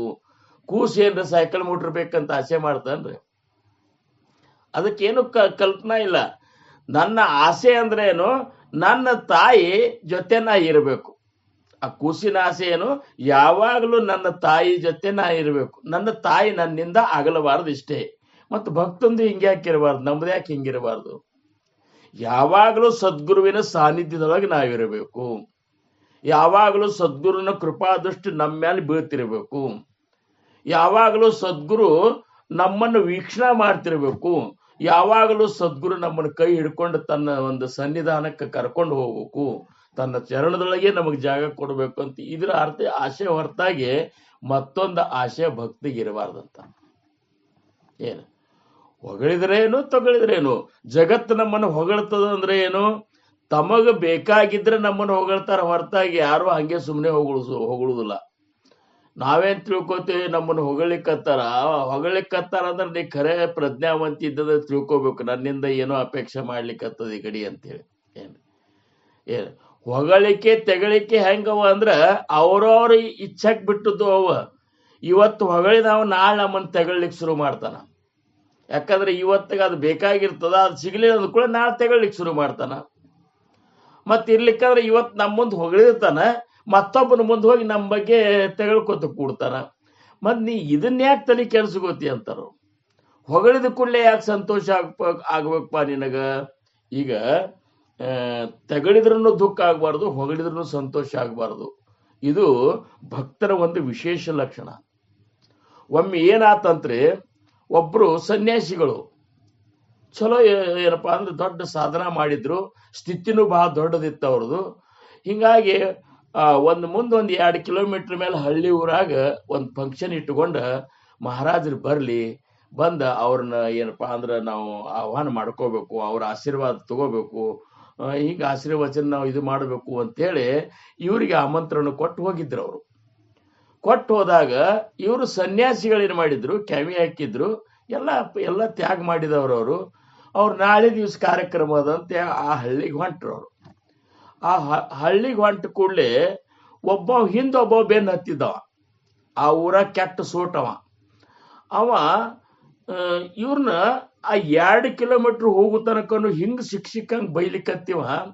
ಇಂಥವ್ರಿಂದನೇ ಸಂಸಾರ ಹಾಳಾಗ್ಯದ, ಇಂಥವ್ರ ಬೆನ್ನ ಹತ್ತಿ ಎಲ್ಲರ ಸಂಸಾರ ಮೂರಾ ಬಟ್ಟಿ ಮಾಡಿಟ್ಟಾರ. ಇವ್ರು ತಮಗೊಂದು ಕೆಲಸ ಇಲ್ಲ, ಮಂದಿನೂ ಸಹಿತ ಕೆಲಸ ಬಿಡಿಸ್ಲಿಕ್ಕತ್ತಾರ. ಎಲ್ಲಿ ದೇವ್ರು ಎಲ್ಲಿದಿಂದ್ರು, ಕ್ಯಾಮಿ ಏನ್ ಹಾಕ್ಯಾನ, ಇದ್ನೇನ್ ಮಾಡ್ಯಾನ, ಏನು ಬೈ ಅವ್ರು ಸುಮಾರು ಮಂದಿಗೆ ಬಾಯಾಗ ಏನ್ ಸಿಕ್ಕ್ರಿ ಏನು. ಒಬ್ಬ ಚಲೋ ಮನುಷ್ಯ ಜ್ಞಾನಿ ಸಿಕ್ಕರು ಸಹಿತ ಆ ಮನುಷ್ಯನ ತೊಳೆದು ಬಿಡ್ತಾರ ಅವ್ರು. ಹಿಂದೆ ಇವ್ ಬೈಕೋತ ಹೊಂಟಾನ, ಅವ್ರು ಹೊಂಟ ಬಿಟ್ಟಾರ. ಹಂಗೆ 2 ಕಿಲೋಮೀಟರ್ ತನಕ ಬೈದ್ ಇವನು ಬಾಯಿನೇ ಬ್ಯಾನ್ ಆಗ್ಲಿಕ್ಕತ್ ಕರ್ತೆ. ಅವ್ರೇನು ಯಾಕೆ ಬೈತಿಪ ಅಂತ ಅನ್ನಲಿಲ್ಲ ಅವರು. ಏನ್ರಿ ಆ ಸನ್ಯಾಸಿಗಳು. ಮುಂದೆ ಊರು ಬಂತು. ಊರು ಮುಂದೆ ಏನಪ್ಪಾ ಅಂದ್ರೆ ಅಗಸಿ ಬಾಗಲಕ್ಕೆಲ್ಲಾ ಮಂದಿ ಹೆಣ್ಮಕ್ಳು ನೀರಿನ ಕೊಡ, ಆರ್ತಿ ಗೀರ್ತಿ ಎಲ್ಲ ತಗೊಂಡು ಬಂದ, ಮಾಲಿ ಗೀಲಿ ತಗೊಂಡು ಬಂದು ಇವ್ರನ್ನ ಎದುರುಗೊಳ್ಳಿಕ್ಕೆ ನಿಂತು ಬಿಟ್ಟಿದ್ರು. ಇವ್ರು ಹೋದ ಕೂಡಲೇ ಇವ್ರ ಕಾಲಿಗೆ ನೀರ್ ಹಾಕ್ಲಿಕ್ಕೆ ಬಂದ್ರು. ಇವ್ರ ಸನ್ಯಾಸಿಗಳು ಏನಂದ್ರ, ಅವರು ನನಗೇನ್ ಹಾಕ್ತಿರಿ, ಮೊದಲು ಅವಂಗ ಹಾಕ್ರಿ ಅಂದ್ರ. ಅವ್ರು ಏನ ಮೊದಲು ಅವನ್ ಕಾಲ್ ತೊಳಿರಿಪ್ಪ ಅಂತಂದ್ರು. ಇವ್ರಂದ್ರು, ಇವನೇನ್ ಕಾಲ್ ತೊಳಿದು, ನಾವು ಇವ್ರನ್ನ ಆಮಂತ್ರಣ ಕೊಟ್ಟೆವು, ಇನ್ನು ಗುರುಗಳು ಹೇಳ್ತಾರಂದ್ರೆ ಹೆಂಗ್ ಬಿಡುದು ಅಂತೇಳಿ ಇವ್ರ ಕಾಲು ತೊಳೆದ್ರು, ಅವ್ರ ಕಾಲು ತೊಳೆದ್ರು. ಮುಂದ್ ಪೂಜಾ ಮಾಡಿದ್ರು, ಮಾಲಿ ಹಾಕ್ಲಿಕ್ ಬಂದ್ರು. ನನಗೇನ್ ಹಾಕ್ತಿರೋ ಮರೆ, ಮೊದಲು ಅವಂಗ ಹಾಕ್ರಿ ಅಂತಂದ್ರು. ಮಂದಿ ಗಾಬರಿಯಾಗಿ ಇವ್ ಯಾರ ಇರ್ಬೇಕು, ಗುರುಗಳೇ ಹಿಂಗ್ ಹೇಳಿಕತ್ತಾರಂದ್ರೆ ಇವನು ದೊಡ್ಡ ಇರ್ಬೇಕು, ಇವ್ ನೋಡಿದ್ರೆ ಸೋಟಕತೆ ಅನಿಸ್ತಾನ. ಇವ್ರ ಗುರುಗಳು ಹೇಳ್ತಾರಂದ್ರೆ ಏನ್ ಮಾಡೋದು. ಹಾಕಿದ್ರು. ಆರತಿ ಮಾಡೋ ಹೊತ್ನಾಗ ಇವ್ರಿಗೆ ಆರತಿ ಮಾಡ್ಲಿಕ್ಕೆ ಬಂದ್ಕೊಳ್ಳಿ, ಮೊದಲು ಅವಾಗ ಆರತಿ ಮಾಡ್ರಿ, ಆಮೇಲೆ ನನಗೆ ಮಾಡಾಕಂತ್ರಿ ಅಥವಾ ಬಿಡಾಕಂತ್ರಿ, ಮೊದಲು ಅವಾಗ ಮಾಡ್ರಿಪ್ಪ ಅಂತಂದ್ರು. ಮತ್ ಗುರುಗಳು ಹೇಳ್ತಾರಂತ ಎಲ್ಲ ಹೆಣ್ಮಕ್ಳು ಹೋಗಿ ಅವಾಗ ಆರತಿ ಮಾಡ್ಲಿಕ್ಕತ್ರು. ಕರ್ಕೊಂಡು ಹೋಗಿ ಗುರುಗಳಿಗೊಂದು ಇಳ್ಕೊಳಿಕ್ ಒಂದು ಕೋಲಿ ಇದು ಮಾಡಿದ್ರು ವ್ಯವಸ್ಥೆ. ಎಲ್ಲ ಪಲ್ಲಂಗ್ ಎಲ್ಲ ಸಜ್ಜು ಮಾಡಿದ್ರು. ಗುರುಗಳ ಇವತ್ತು ನಿಮ್ದು ಇಲ್ಲೇ ನಿಮಗೆಲ್ಲ ವ್ಯವಸ್ಥೆ ಮಾಡಿದ್ರು. ಹೌದಪ್ಪ, ನಂದು ವ್ಯವಸ್ಥೆ ಆಯ್ತು, ಅವನ ವ್ಯವಸ್ಥೆ ಏನ್ ಮಾಡ್ರಿ ಅಂತ ಕೇಳಿದ್ರು ಅವರು. ಏನು ಈಗ ನಾನು ಹಿಂದಿಂದ ಬಂದಾನ, ಅವನ ವ್ಯವಸ್ಥೆ ಏನ್ ಮಾಡ್ರಿ ಅಂದ್ರು. ಅವನ್ದೇನ್ ಮಾಡಿದ್ರು ನಿಮ್ಗೆ ಇದು, ಅವ್ರನ್ನ ಏನ್ರ ಮಾಡ್ತೀವಿ, ಏನು ಬೇಡ, ನನಗೆ ಏನ್ ಮಾಡಿದ್ರೆ ಹಂಗ ಅವನಿಗೂ ಎಲ್ಲ ವ್ಯವಸ್ಥೆ ಮಾಡ್ರಿಪ್ಪ ಅಂತ. ಈ ಮನುಷ್ಯ ಹಿಂಗಂದ ವಿಚಾರ ಮಾಡ್ಲಿಕ್ಕತ್ತ 2 ಕಿಲೋಮೀಟರ್ ಬೈಬಾರ್ದು, ಎಲ್ಲಾ ಬೈಕೋತ ಬಂದಿನಿ ಸ್ವಾಮಿಗೆ. ಇವ್ ತನಕಿತ ಮೊದಲು ನನಗೆ ಎಲ್ಲ ಮಾಡಿಸ್ಲಿಕ್ಕತ್ತಾನ, ಇವ್ ಮನುಷ್ಯರೇ ಇದ್ದಾರೋ ಇಲ್ಲೋ ಅಂತಂದ್ರು. ಒಟ್ಟ ತಲ್ಯಾಗ ಒಂದ್ ನಮೂನಿ ಹಿಂಗ ಅನಿಸ್ಲಿಕ್ಕತ್ತವಂಗ. ಏನಪ್ಪಾ ಇದು, ಇವಾಗೇನು ತಿಳಿತದ್ರಿ ಇಲ್ಲ ಅಂತ ಹಿಂಗ ಅನಿಸ್ಲಿಕ್ಕತ್ತದ. ಕಡಿಕೆ ಎಲ್ಲ ಪ್ರಸಾದ ಆತು. ಅಲ್ಲಿ ಅವ್ರ ಕೊಲೆಯಾಗ ಅವ್ರು ಮಲ್ಕೊಂಡ್ರು, ಇವ್ರ ಕೊಲೆಯಾಗ ಇವ್ ಮಲ್ಕೊಂಡ್ರು. ಅವ್ರಿಗೆ ಆರಾಮ್ ನಿದ್ದೆ ಹತ್ತಿ, ಅವ್ರಿಗೇನು ಪ್ರಶ್ನೆ ಬರಲಿಲ್ಲ. ಇವ್ ಒಟ್ಟ ನಿದ್ದೆನೇ ಹತ್ತು ಅಲ್ತ್ರಿ. ಇವ್ ರಾತ್ರಿ 12 ಆದ್ರೂ ನಿದ್ದೆ ಹತ್ತು ಅಲ್ತು, 1 ಆದ್ರೂ ನಿದ್ದೆ ಹತ್ತು ಅಲ್ತು. ಉಳ್ಳಾಡ್ತಾನ, ಬರೇ ತಲೆಯಾಗಿದೆ. ಎಷ್ಟು ಸಿಕ್ಕಂಗ್ ಬೈದ್ರು ಸಹಿತ ಇವ್ರು ಹಿಂಗ್ ನನಗೆ ಇದು ಮಾಡಿದ್ರಲ್ಲ ಅಂತೇಳಿ ಕಡಿಕ್ ತಡಿಲಿಲ್ಲ. ಹೋಗಿ ಅವ್ರಿಗೆ ಕೇಳಬೇಕಂತೇಳಿ ಅವ್ರ ಕೋಲಿಗೆ ಹೋಗಿ ಬಾಗಲ ಹಿಂಗ್ ಮುಂದಕ್ಕೆ ಮಾಡಿದ್ರು. ಬಾಗಲ ತೆಗದ ಅವ್ರೇನು ಯೋಗ ನಿದ್ರಾದೊಳಗಿರ್ತಾರ. ನಮಗತ್ತೆ ಗೊರ್ರ ಅಂತೇಳಿ ಗೊರಕೆ ಹೊಡಿದಿಲ್ಲ. ಅವ್ರು ಜ್ಞಾನಿಗಳೇನ್ ಇರ್ತಾರಲ್ಲ ಸಾಧಕರ, ಅವ್ರು ಹೆಂಗಂದ್ರೆ ಅಷ್ಟು ಸೂಕ್ಷ್ಮ ಯೋಗ ನಿದ್ರಾ ಅಂತಾರ ಅದಕ್ಕೆ. ಏನ್ರಿ ಆ ನಿದ್ರಾದೊಳಗಿದ್ರು. ಬಾಗ್ಲಿಂಗ್ ಸರಿಸಿದ ಕೂಡಲೇ ಎಚ್ಚರ ಕಣ್ ತೆಗೆದ್ರು. ಬಾರಪ್ಪ, ಯಾಕೆ ಬಂದಿ, ನಿದ್ದೆ ಹತ್ತೊಲ್ತಾನೋ ಅಂತಂದ್ರು. ಎಲ್ಲಿ ನಿದ್ರಿ ಅಂತಂದವ. ಎಲ್ಲಿ ನಿದ್ರಿ ಅಂತ, ಯಾಕೋ ಏನಾಗ್ಯದ, ಏನು ಚಿಕ್ಕಾಡ್ ಕಡ್ಲಿಕ್ಕತ್ತೋ ಮಚ್ಚರ್ ಕಡ್ಲಿಕ್ಕತ್ತೋ ಏನ್ ತೊಂದ್ರೆ ಆಗಿದೆ ನಿನಗೆ, ಯಾಕೆ ಮಲ್ಕೋಲ್ಲಿ ಅದು ಅದು ಏನೂ ಕಡ್ದಿಲ್ರಿ. ಅದಕ್ಕಿಂತ ಹೆಚ್ಚಿನ ನನಗೆ ಸಮಸ್ಯೆ ಏನಾಗಿದೆ ಅಂದ್ರ 2 ಕಿಲೋಮೀಟರ್ದಿಂದ ನಿಮಗೆ ಬೈಬಾರ್ದೆಲ್ಲ ಬೈಕೋತ ಬಂದೆ, ಮತ್ ನಿಮಗೆ ಏನು ಅನ್ಸೇ ಇಲ್ಲನು ಅಂತಂದ್ರ ಅವ್ರು. ಆರಾಮ್ ನಿದ್ದೆ ಹೊಡ್ಲಿಕ್ಕತ್ತೀರಿ, ನಾ ಬೈದಾವ್ ನನಗೆ ನಿದ್ದೆ ಹತ್ತಲ್ತು ಅಂದ ಕೂಲ ಅವ್ರು ಅಂದ್ರು, ಯಾರಿಗೆ ಬೈದಿ ನೀನು ಅಂತಂದ್ರು ಅವ್ರು. ಸನ್ಯಾಸಿಗಳು ಯಾರಿಗೆ ಬೈದಿ ನೀನು? ನಿಮಗೆ ಬೈದನ್ರಿ ಅಂತಂದ್ರ ಅವ್ರು. ಅಂದ್ರೆ ನನಗಂದ್ರು ಸಹಿತ ಫರಕ್ ಅದ ತಿಳ್ಕೊ ನೀನು. ಈ ಶರೀರಕ್ಕೆ ಬೈದು ಒಳಗಿರುವಂತ ಆತ್ಮಕ್ಕೆ ಬೈದು ಅಂತ ಕೇಳಿದ್ರು. ಅವಾಗೇನ್ ತಿಳ್ಬೇಕು, ನೀವು ಏನ್ ಕಾಣ್ಲಿಕ್ಕಿತ್ತಿರಲ್ಲ ನಿಮಗೆ ಬೈದ್ರು. ಅವ್ರಂದ್ರು ಇದನ್ನ ನಿನ್ಕಿಂತ ಮೊದಲಿಂದನೂ ಬೈಕೋತ ಇದ್ದನಂದ್ರು. ಏನ ನೀ ಬೈಲಿಕ್ಕತ್ತಿಲ್ಲ, ನನಗೆ ಹೆಲ್ಪ್ ಮಾಡ್ಲಿಕ್ಕತ್ತಿ ಇಷ್ಟೇ. ಈ ನನ್ನ ಶರೀರವನ್ನ ನಾ ಎಂದೋ ಬೈಕೋತ ಇದ್ದೀನಿ, ನೀ ಅಟ್ ಶರೀರಕ್ಕೆ ನೀ ಅಟ್ ಬೈಲಿಕ್ಕತ್ತಿ, ನನಗೂ ಅಟ್ ನೀ ಅಟ್ ಏನಪ್ಪ ಅಂದ್ರೆ ಹೆಲ್ಪ್ ಮಾಡಿದಂಗ ಆತು, ನನಗೆ ಯಾಕೆ ಸಿಟ್ಟು ಬರ್ತದೋ ಅಂತಂದ್ರು. ಮತ್ತೇನು ಆತ್ಮಕ್ಕೆ ಬೈದೆ ಅಂತ ತಿಳ್ಕೊ. ನಾನು ಆತ್ಮಕ್ಕೆ ಬೈದಿದ್ದೆ ಅಂದ್ರ ನನ್ನೊಳಗಿರುವಂತ ಆತ್ಮ ನಿನ್ನಂತ ಇರುವಂತ ಆತ್ಮ ಎರಡು ಒಂದೇ ಅದನು ಅಂತಂದ್ರ ಅವ್ರು. ಮತ್ತಂದ್ರ ನನಗೆ ಹೆಂಗ್ ಬೈದಂಗ ಆಗ್ತದ, ನಿನಗ ನೀ ಬೈಕೊಳಿಕತ್ರ ನಾ ಯಾಕೆ ತಲೆ ಕೆಡ್ಸ್ಕೊಳ್ಳೋದ್ರು. ಅವ್ ಉಚ್ಚೆ ಹಿಡ್ದಂಗ ಆತು, ಸಾಷ್ಟಾಂಗ ನಮಸ್ಕಾರ ಹಾಕಿದ, ತಲೆ ಮೇಲೆ ಕೈ ಇಟ್ಟ ಅವ್ ಉಪದೇಶ ಕೊಟ್ಟು ಉದ್ಧಾರ ಮಾಡಿದ್ರು ಅಂತ ಹೇಳಿ ಒಂದು ಕತಿ ಬರ್ತದ. ಅದಕ್ಕ ಜ್ಞಾನಿಗಳಂತಲ್ಲಿ ಯಾವ ಕೆಟ್ಟ ವಿಚಾರಗಳೇ ಬರುದಿಲ್ಲ. ಏನು ಮಾಡಿದ್ರು ಸಹಿತ ಯಾಕೆ ಬರುದಿಲ್ಲ ಅಂದ್ರ ಅವ್ರಂತೆಲ್ಲ ಆಶಾ ಇರುದಿಲ್ಲ. ಆಶಾದಕ್ಕಿಂತ ದುರಾಶಾ ಇರುವುದಿಲ್ಲ. ಆಶಾ ಇರಬಹುದು ಕೆಲವೊಂದು ಸ್ವಲ್ಪ ಸಮಯದೊಳಗೆ ಯಾವ ಏನರ ಒಂದ್ ಇರಬಹುದು, ಅಥವಾ ಸದಿಚ್ಛೆ ಅಂತಾರ, ಭಗವಂತನ ಒಂದ್ ಇದ್ರ ಸಂಬಂಧ ಏನಾದ್ರೂ ಇಚ್ಛಾ ಪ್ರಾಪ್ತ ಆಗ್ಬಹುದು. ಆದ್ರೆ ದುರಾಶಾ ಏನದಲ್ಲ ಇದು ಬಹಳ ಕೆಟ್ಟ. ಅದು ದುರಾಶೆ ಅಂದ್ರೆ ಹೆಂಗಂದ್ರೆ ನನಗೂ ಬಿಟ್ರೆ ಬಿಡೋಲ್ಲಕ್ಕ ಅವಾಗ ಮಾತ್ರ ಮೊದಲು ಸಿಗಬಾರ್ದು ಅಂತಂತದ.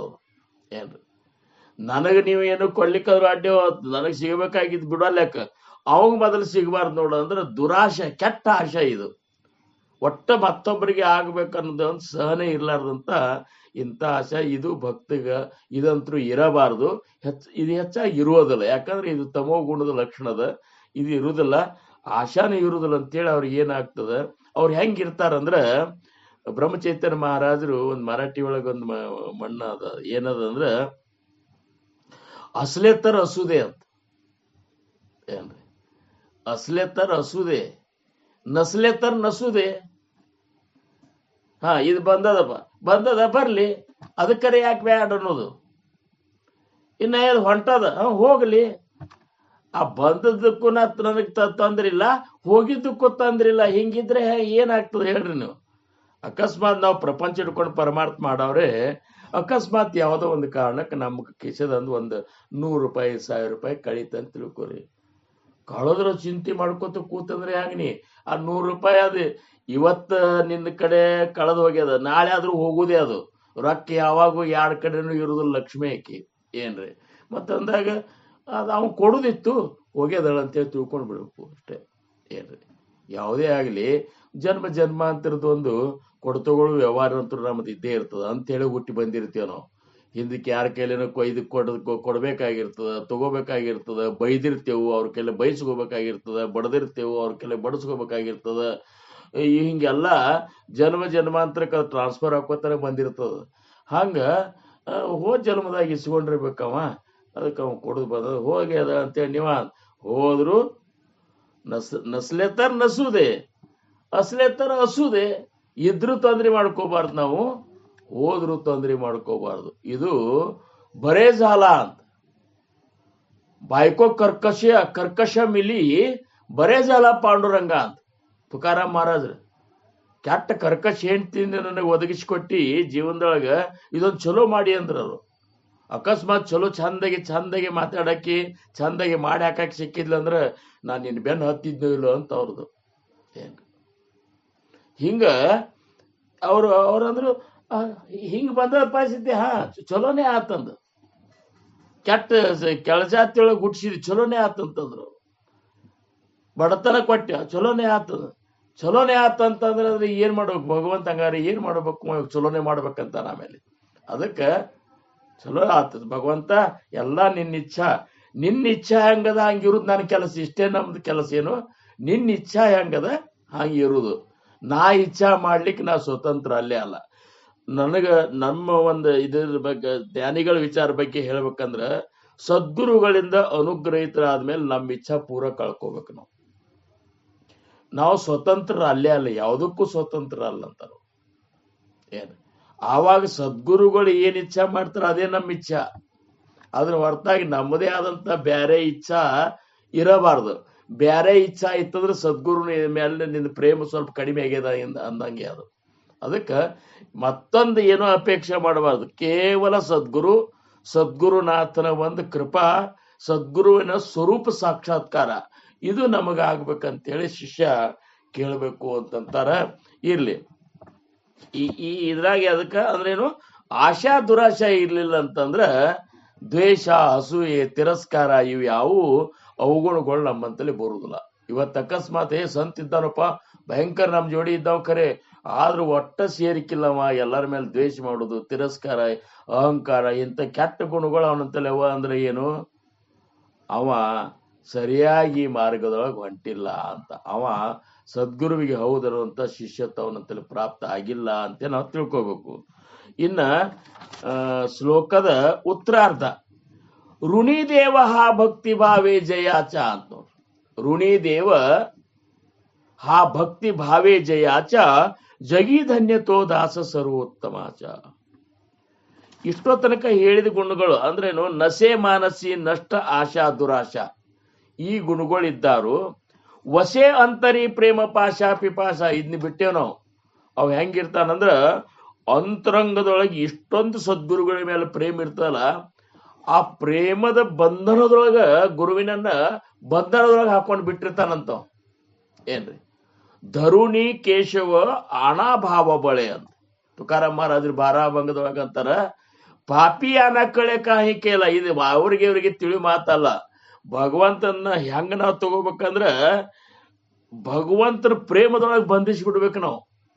ಏನ್ರಿ, ಪ್ರೇಮದೊಳಗ ನಾವು ಬಂಧಿಸಿರ್ಬೇಕು. ಹೆಂಗಂದ್ರ ಜನಾಬಾಯಿ ಪಾಂಡುರಂಗನ ಮೇಲೆ ಪ್ರೇಮದಿಂದ ಇಷ್ಟೊಂದು ಬಂಧಿಸಿಬಿಟ್ಟಿದ್ಲಲ್ಲ, ಅವ ಸ್ವಲ್ಪ ಬರೋದ್ ಲೇಟ್ ಆದ್ರೂ ಎಂದೂ ಅವ್ ಚಂದಗೆ ವಿಠಲ ಅಂತ ಸಹಿತ ಕರಿತಿದ್ದಿಲ್ಲ. ಇಟ್ಯಾ ಅಂತೇಳಿ ನಡಿಯಲ್ಲಿ ಹೆಂಡಿ ತರ್ಲಿಕ್ಕೆ ಹೋಗು ನಡಿ ಅಂತೇಳಿ ಕರ್ಕೊಂಡು ಹೋಗಾಕಿ. ನಾ ಹೆಂಡಿ ಹಿಡಿಲಿ ಪಿತಾಂಬರ ಹುಟ್ಟಿನ ಜನ ಅಂತಾನ. ಪತಾಂಬರಿಗೆ ನಡಿಯಲ್ಲಿ ನಾ ಏನ್ ಮಾಡ್ಲ, ಒಬ್ಬಾಕಿನೇ ತರ್ಲೇನ. ಇಷ್ಟು ಸತಾ ಮಾಡಿ ಪಾಂಡುರಂಗ ಜೋಡಿ ಮಾತಾಡಿ ಇದು ತರ್ಲಿಕ್ಕೆ ಹುಲ್ಲು ತರ್ಲಿಕ್ಕೆ ಹೋದ್ರ ಹೋಗಿ ಹುಲ್ಲೆಲ್ಲ ಇಬ್ರು ಕಿತ್ತವ್ರು. ಒಟ್ಟ ಅವಾಗ ಗುಡಿಯಾಗಿರ್ಲಿಕ್ಕೆ ಒಲ್ಲೆ ಆಗ್ತಿತ್ತಂತ ನೋಡ್ರಿ ಪಾಂಡುರಂಗಗ. ಏನ್ರಿ, ಜನಾಬ ಇಕ್ಕಿಗೆ ರುಕ್ಮಿಣಿಗೆ ಇದೊಂದು ನಮೂನಿನ ತಲೆ ಕೆಟ್ಟಂಗಾಗಿತ್ತು. ಏನಪ್ಪ ಇವ್ರು ಇರುವುದಿಲ್ಲಲ್ಲ, ಇಲ್ಲೇ ಅಕ್ಕಿ ಬೇನ್ ಹತ್ತದ, ಹುಡುಗ ಅಕ್ಕಿ ಬೀಸ್ಲಿಕ್ಕೆ ಹತ್ಕೊಳ್ಳಿ ತಾವು ಬೀಸ್ಕೊತ ಕೊಡೋರು. ಏನ್ ಜನಾಬಾಯಿ ಬಾಯಾಗ ಬೀಸುವತ್ನಾಗ ಏನ ಅಭಂಗಗಳು ಬರ್ತಾವಲ್ಲ, ಆ ಅಭಂಗ ಪಾಂಡುರಂಗ ಬರಿತಿದ್ದಂತ ನೋಡ್ರಿ. ವಿಚಾರ ಮಾಡ್ರಿ ನೀವು. ಈಗ ಜ್ಞಾನೇಶ್ವರ ಮಹಾರಾಜರು ಜ್ಞಾನೇಶ್ವರಿ ಬರೆಯುವತ್ನಾಗ ಚೈತನ್ಯ ಬಾಬಾ ಅನ್ನೋ ಅವ್ರು ಬರೆದ್ರು. ಆಮೇಲೆ ತುಕಾರಾಮ್ ಮಹಾರಾಜರು ಅಂದ ಅಭಂಗಗಳನ್ನ ಬರೆಯೋರೊಬ್ರು ಬೇರೆ ಇದ್ರು.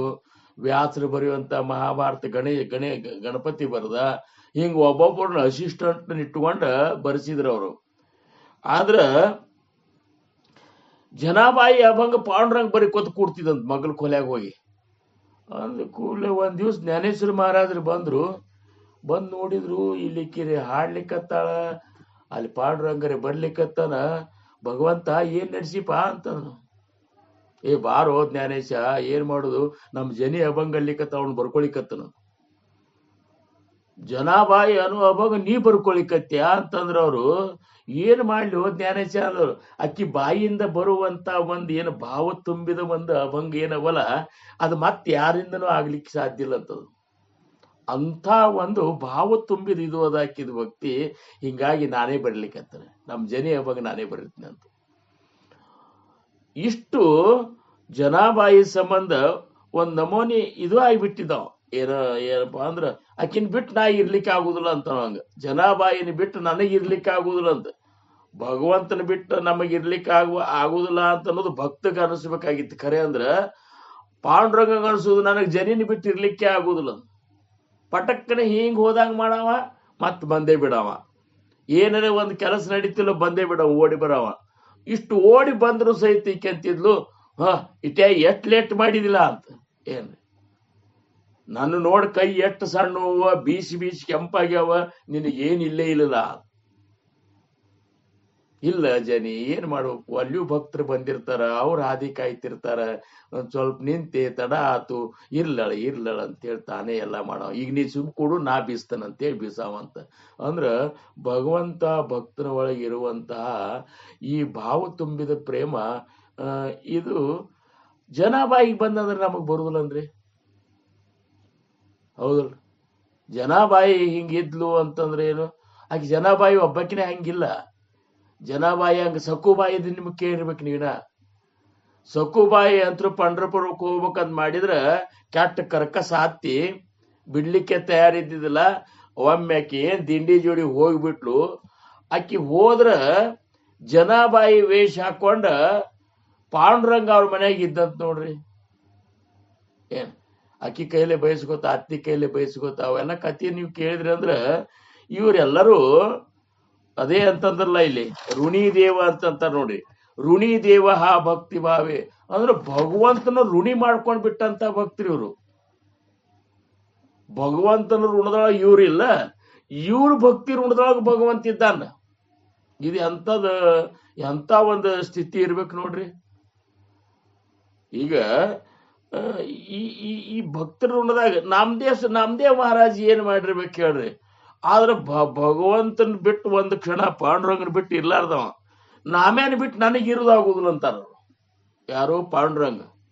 ಜ್ಞಾನೇಶ್ವರ ಮಾವಲಿ ಅವರು ಬಂದ ನಾಮದೇವ್ ಮಹಾರಾಜರನ್ನ ತೀರ್ಥಯಾತ್ರೆ ಕರ್ಕೊಂಡು ಹೋಗ್ಬೇಕಂತೇಳಿ ಬಂದ, ನಾಮದೇವ್ ಮಹಾರಾಜರ ನಿಮ್ ಜೋಡಿ ತೀರ್ಥಯಾತ್ರೆ ಮಾಡ್ಬೇಕಾಗ್ಯದ, ಅದಕ್ಕೆ ಹೋಗೋಣ ಅಂದ್ಕೂಡ್ಲೆ ಅವಂದ ನಮ್ ಕೈಯಾಗ ಏನು ಇಲ್ಲ ಜ್ಞಾನೇಶ ಅಂದ್ರು ನಾಮದೇವ್ ಮಹಾರಾಜ್. ಯಾಕಂದ್ರೆ ಜ್ಞಾನೇಶ್ವರ ಮಹಾರಾಜ್ಗಿಂತ ದೊಡ್ಡವ್ರವ್ರು. ನಮ್ ಕಡೆ ಏನು ಇಲ್ಲೋ, ಯಾಕ್ರಿ? ನಾವೇನು ಹಂಗೇನು ಇಲ್ಲ, ನಿನಗೆ ಅಕಸ್ಮಾತ್ ನನಗೆ ಕರ್ಕೊಂಡು ಹೋಗೋದಿತ್ತಂದ್ರೆ ಪಾಂಡುರಂಗನ ಕೇಳಂತ. ಪಾಂಡುರಂಗನ ಕೇಳಿಕ ಏನಪ್ಪ ಎಂತ ಭಕ್ತಿವ ಅಂತೇಳಿ ಜ್ಞಾನೇಶ್ವರ ಮಹಾರಾಜ್ರ ಕಣ್ಣ ನೀರು ಬಂದು ಪಾಂಡುರಂಗನ ಅಂತೇಳಿ ಹೋದ. ಯಾಕೋ ಜ್ಞಾನೇಶ ಅಂದ್ರು. ಹಿಂಗ ನಾಮದೇವ್ ಮಹಾರಾಜರು ಭಕ್ತರೊಳಗೆ ಶ್ರೇಷ್ಠ ಭಕ್ತ, ಸಗುಣ ಭಕ್ತಿ ಮಾಡಿದಂತ ಶ್ರೇಷ್ಠ ಭಕ್ತ, ಅವ್ರ ಜೋಡಿ ಯಾತ್ರಾ ಮಾಡ್ಬೇಕಾಗಿದೆ ಪಾಂಡುರಂಗ. ಅದಕ್ಕ ನಮ್ ಜೋಡಿ ಕೊಟ್ಟು ಕಳ್ಸಂತ ಅವ್ನಿಗೆ ಅವ್ ಬಾ ಅಂತಂದ್ರ ನಿನ್ ಕೇಳಂದಾರ, ಮತ್ತ ಕರ್ಕೊಂಡು ಹೋಗ್ಲೇನು. ಮೋತಿ ಈಟ ಆತಂತ ನೋಡ್ರಿ ಪಾಂಡುರಂಗಂದ. ಕರ್ಕೊಂಡು ಹೋಗ್ಲಿ, ನಾಮ್ಯಾನ ಕರ್ಕೊಂಡು ಹೋಗ್ಲಿ ಏನಂತಂದ್ರೆ ಈಟ್ ಮೋತಿ ಆತಂತ. ಯಾಕಪ್ಪ ಅಂತಂದ್ರು, ಇಲ್ಲೋ ಜ್ಞಾನೇಶ ಅವನು ಬಿಡೋಲ್ಯಾಕ ನನಗೆ ಆ ನಾಮ್ಯಾನ ಬಿಟ್ಟಿರೋದಾಗುದಿಲ್ಲ ಅಂತ. ಇಷ್ಟು ದಿವ್ಸ ನಾ ಹೆಂಗ್ ಬಿಟ್ಟಿರ್ಲಿ, ನೀ ಕನಿಷ್ಠ ಅಂದ್ರೆ ಇಷ್ಟು ಟೈಮ್ ನಾ ಹೆಂಗ್ ಬಿಟ್ಟಿರ್ಲಿ ಏನ. ಆದ್ರೂ ನೀನು ಜ್ಞಾನದ ಈಶ, ನಿನ್ನಂತವನ್ ಮುಂದೆ ನಿನ್ನ ಇಚ್ಛಾಕ್ ನಾ ಇಲ್ಲಲಿಕ್ ಬರುದಿಲ್ಲ. ನಿನಗ್ ಜವಾಬ್ದಾರಿ ಒಪ್ಸಿದ್ರಿ, ಜ್ವಾಕಿಲೆ ಕರ್ಕೊಂಡು ಬರ್ಬೇಕಂತ. ಜ್ವಾಕಲೆ ಮತ್ ನನ್ನ ಅಂತಲೇ ಕರ್ಕೊಂಡು ಬರ್ಬೇಕು ಅಂತೇಳಿ ಕೊಟ್ಟು ಕಳ್ಸಿದಂತ ಅಲ್ವಲ್ತ. ಏನು ಭಕ್ತ, ಮತ್ತೆ ಇದು ಎಷ್ಟು ಋಣಿ ಮಾಡ್ಕೋದು ನೀವು. ಈ ಋಣಿಯಾದ ಭಕ್ತರ ಬಗ್ಗೆ ನಾನು ಹೇಳ್ಬೇಕಂದ್ರ, ಹನುಮಂತಂದೇ ಒಂದ್ ಕತೆ ಬರ್ತದ. ಹನುಮಂತ ರಾಮ ಒಬ್ಬನೇ ಅಲ್ಲ, ಇಡೀ ರಾಮ, ಲಕ್ಷ್ಮಣ, ಭರತ, ಶತ್ರುಘ್ನ ಎಲ್ಲರೂ ಅವನು ಋಣದಾಗಿದ್ದೇವಂತ ಸ್ವತಃ ರಾಮಪ್ರಭುನೇ ಹೇಳ್ತಾನ. ಸೀತಾ ರಾವಣನ ಕೊಂದ ಸೀತಾನ ಕರ್ಕೊಂಡು ಬಂದ ಅಯೋಧ್ಯದೊಳಗೆ ಪಟ್ಟಾಭಿಷೇಕ ಆತು. ಪಟ್ಟಾಭಿಷೇಕ ಆದ ಕೂಡಲೇ ರಾಮಪ್ರಭು ಏನ್ ಮಾಡಿದ, ಭರತಗ ಎಲ್ಲರನ್ನು ಪರಿಚಯ ಮಾಡ್ಲಿಕ್ಕತ್ತ. ನಮ್ಮ ಅಡವ್ಯಾಗ ನಾವು ಏನ್ ಅರಣ್ಯದಾಗ ಇದ್ದೇವಲ್ಲ, ಈ ಸುಗ್ರೀವ ತನ್ನ ಸೈನ್ ತಗೊಂಡು ಬಂದ ನಮ್ ಜೋಡಿ ಯುದ್ಧ ಮಾಡಿ ನಮಗ ರಾವಣನಿಗ ಒಂದು ಇದು ಮಾಡ್ಲಿಕ್ಕೆ ಯುದ್ಧಕ್ಕೆ ಸಹಾಯ ಮಾಡಿದ ಅಂತೇಳಿ ಅವನು ವರ್ಣ ಮಾಡಿದ್ರು. ಜಾಂಬುವಂತ, ನಳ, ನೀಲ, ಅಂಗದ, ವಿಭೀಷಣ ಎಲ್ಲರನ್ನು ವರ್ಣ ಮಾಡಿ ಕಡೀಕ ಇವ್ರದ್ದು ಯಾರ್ದು ಹನುಮಂತನ ವರ್ಣ ಮಾಡ್ಲಿಕ್ಕೆ ಬಂದಾಗ ಅಂತಾನ, ಈ ಕಪಿ ಏನಿದ್ದಾನಲ್ಲ ಭರತ, ಈ ಕಪಿ ವನವಾಸದಾಗ ಇವನು ಮಾಡಿದ ಸೇವಾದ ಋಣದಿಂದ ನಾವು ಯಾರೂ ಮುಕ್ತರಾಗ್ಲಿಕ್ಕೆ ಸಾಧ್ಯ ಇಲ್ಲ ಅಂತ. ನಾವೊಬ್ಬನೇ ಅಲ್ಲ, ನಾವೆಲ್ಲಾ ಅಣ್ಣತಮ್ಮರು ನಾವ್ ಯಾರೋ ಇವನ್ ಋಣದಿಂದ ಮುಕ್ತರಾಗ್ಲಿಕ್ಕೆ. ಇಷ್ಟು ಚಂದ ಅದ. ಇವ್ರು ತುಳಸಿದಾಸರು ಒಂದ್ ಪದ ಬರ್ದಾರ, ಈಗ ಬಂದ್ರು ಅಂದಿರ್ಬೇಕು ನಿಮ್ಮಂತಲ್ಲಿ. ಅದು ಅವ್ರಂತಾರ, ಭರತ್ ಭಾಯಿ ಕಪಿಸೆ ಊರಿನ ಹಮ ನಾಯಿ, ಭರತ್ ಭಾಯಿ ಕಪಿಸೆ ಊರಿನ ಹಮ ನಾಯಿ. ಊರಿನ ಅಂದ್ರ ಋಣ.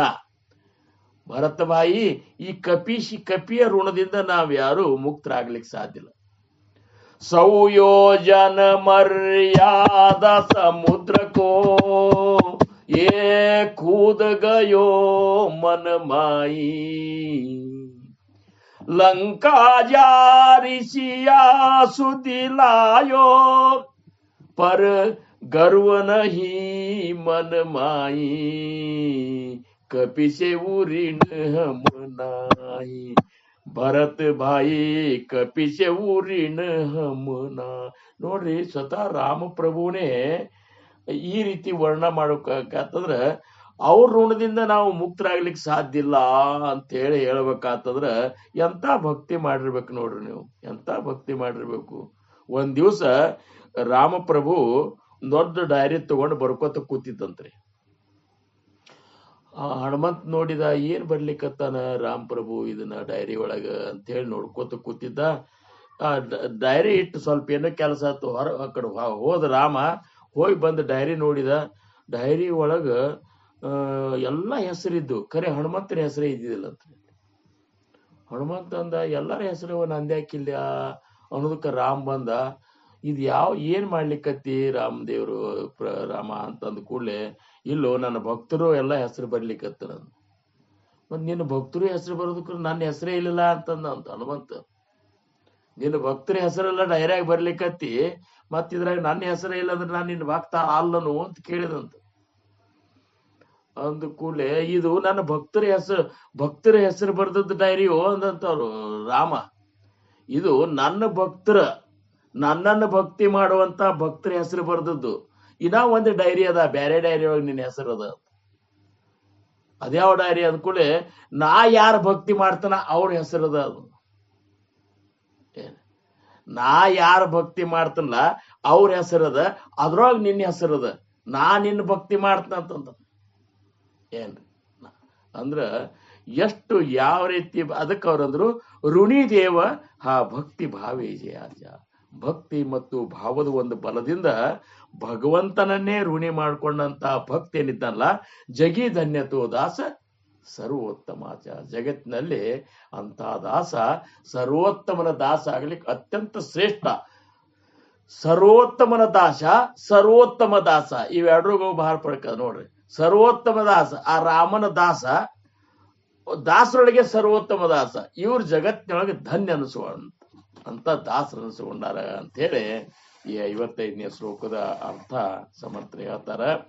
ಇನ್ನು 56ನೇ ಶ್ಲೋಕದ ಏನಪ್ಪಾ ಅಂದ್ರ ಶ್ಲೋಕವನ್ನ ನಾವು ನೋಡೋಣ. ಅದ್ರೊಳಗೆ ಏನಂತಾರಂದ್ರೆ ಸಮರ್ಥರು, ಹರಿ ದಿನಾಚ ದಯಾಳು ಮನಾಚ ಮವಾಳು,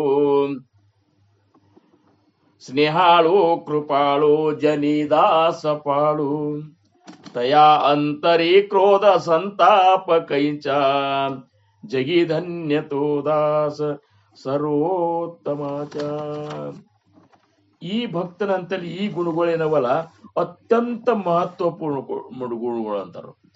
ದೀನಾಚ ದಯಾಳು, ದೀನರಲ್ಲಿ, ದಲಿತರಲ್ಲಿ, ಅವರ ಅಂತ ಬಡವರಲ್ಲಿ ದಯಾಭಾವ ಬರ್ಬೇಕಂತಾರ ನೋಡ್ರಿ.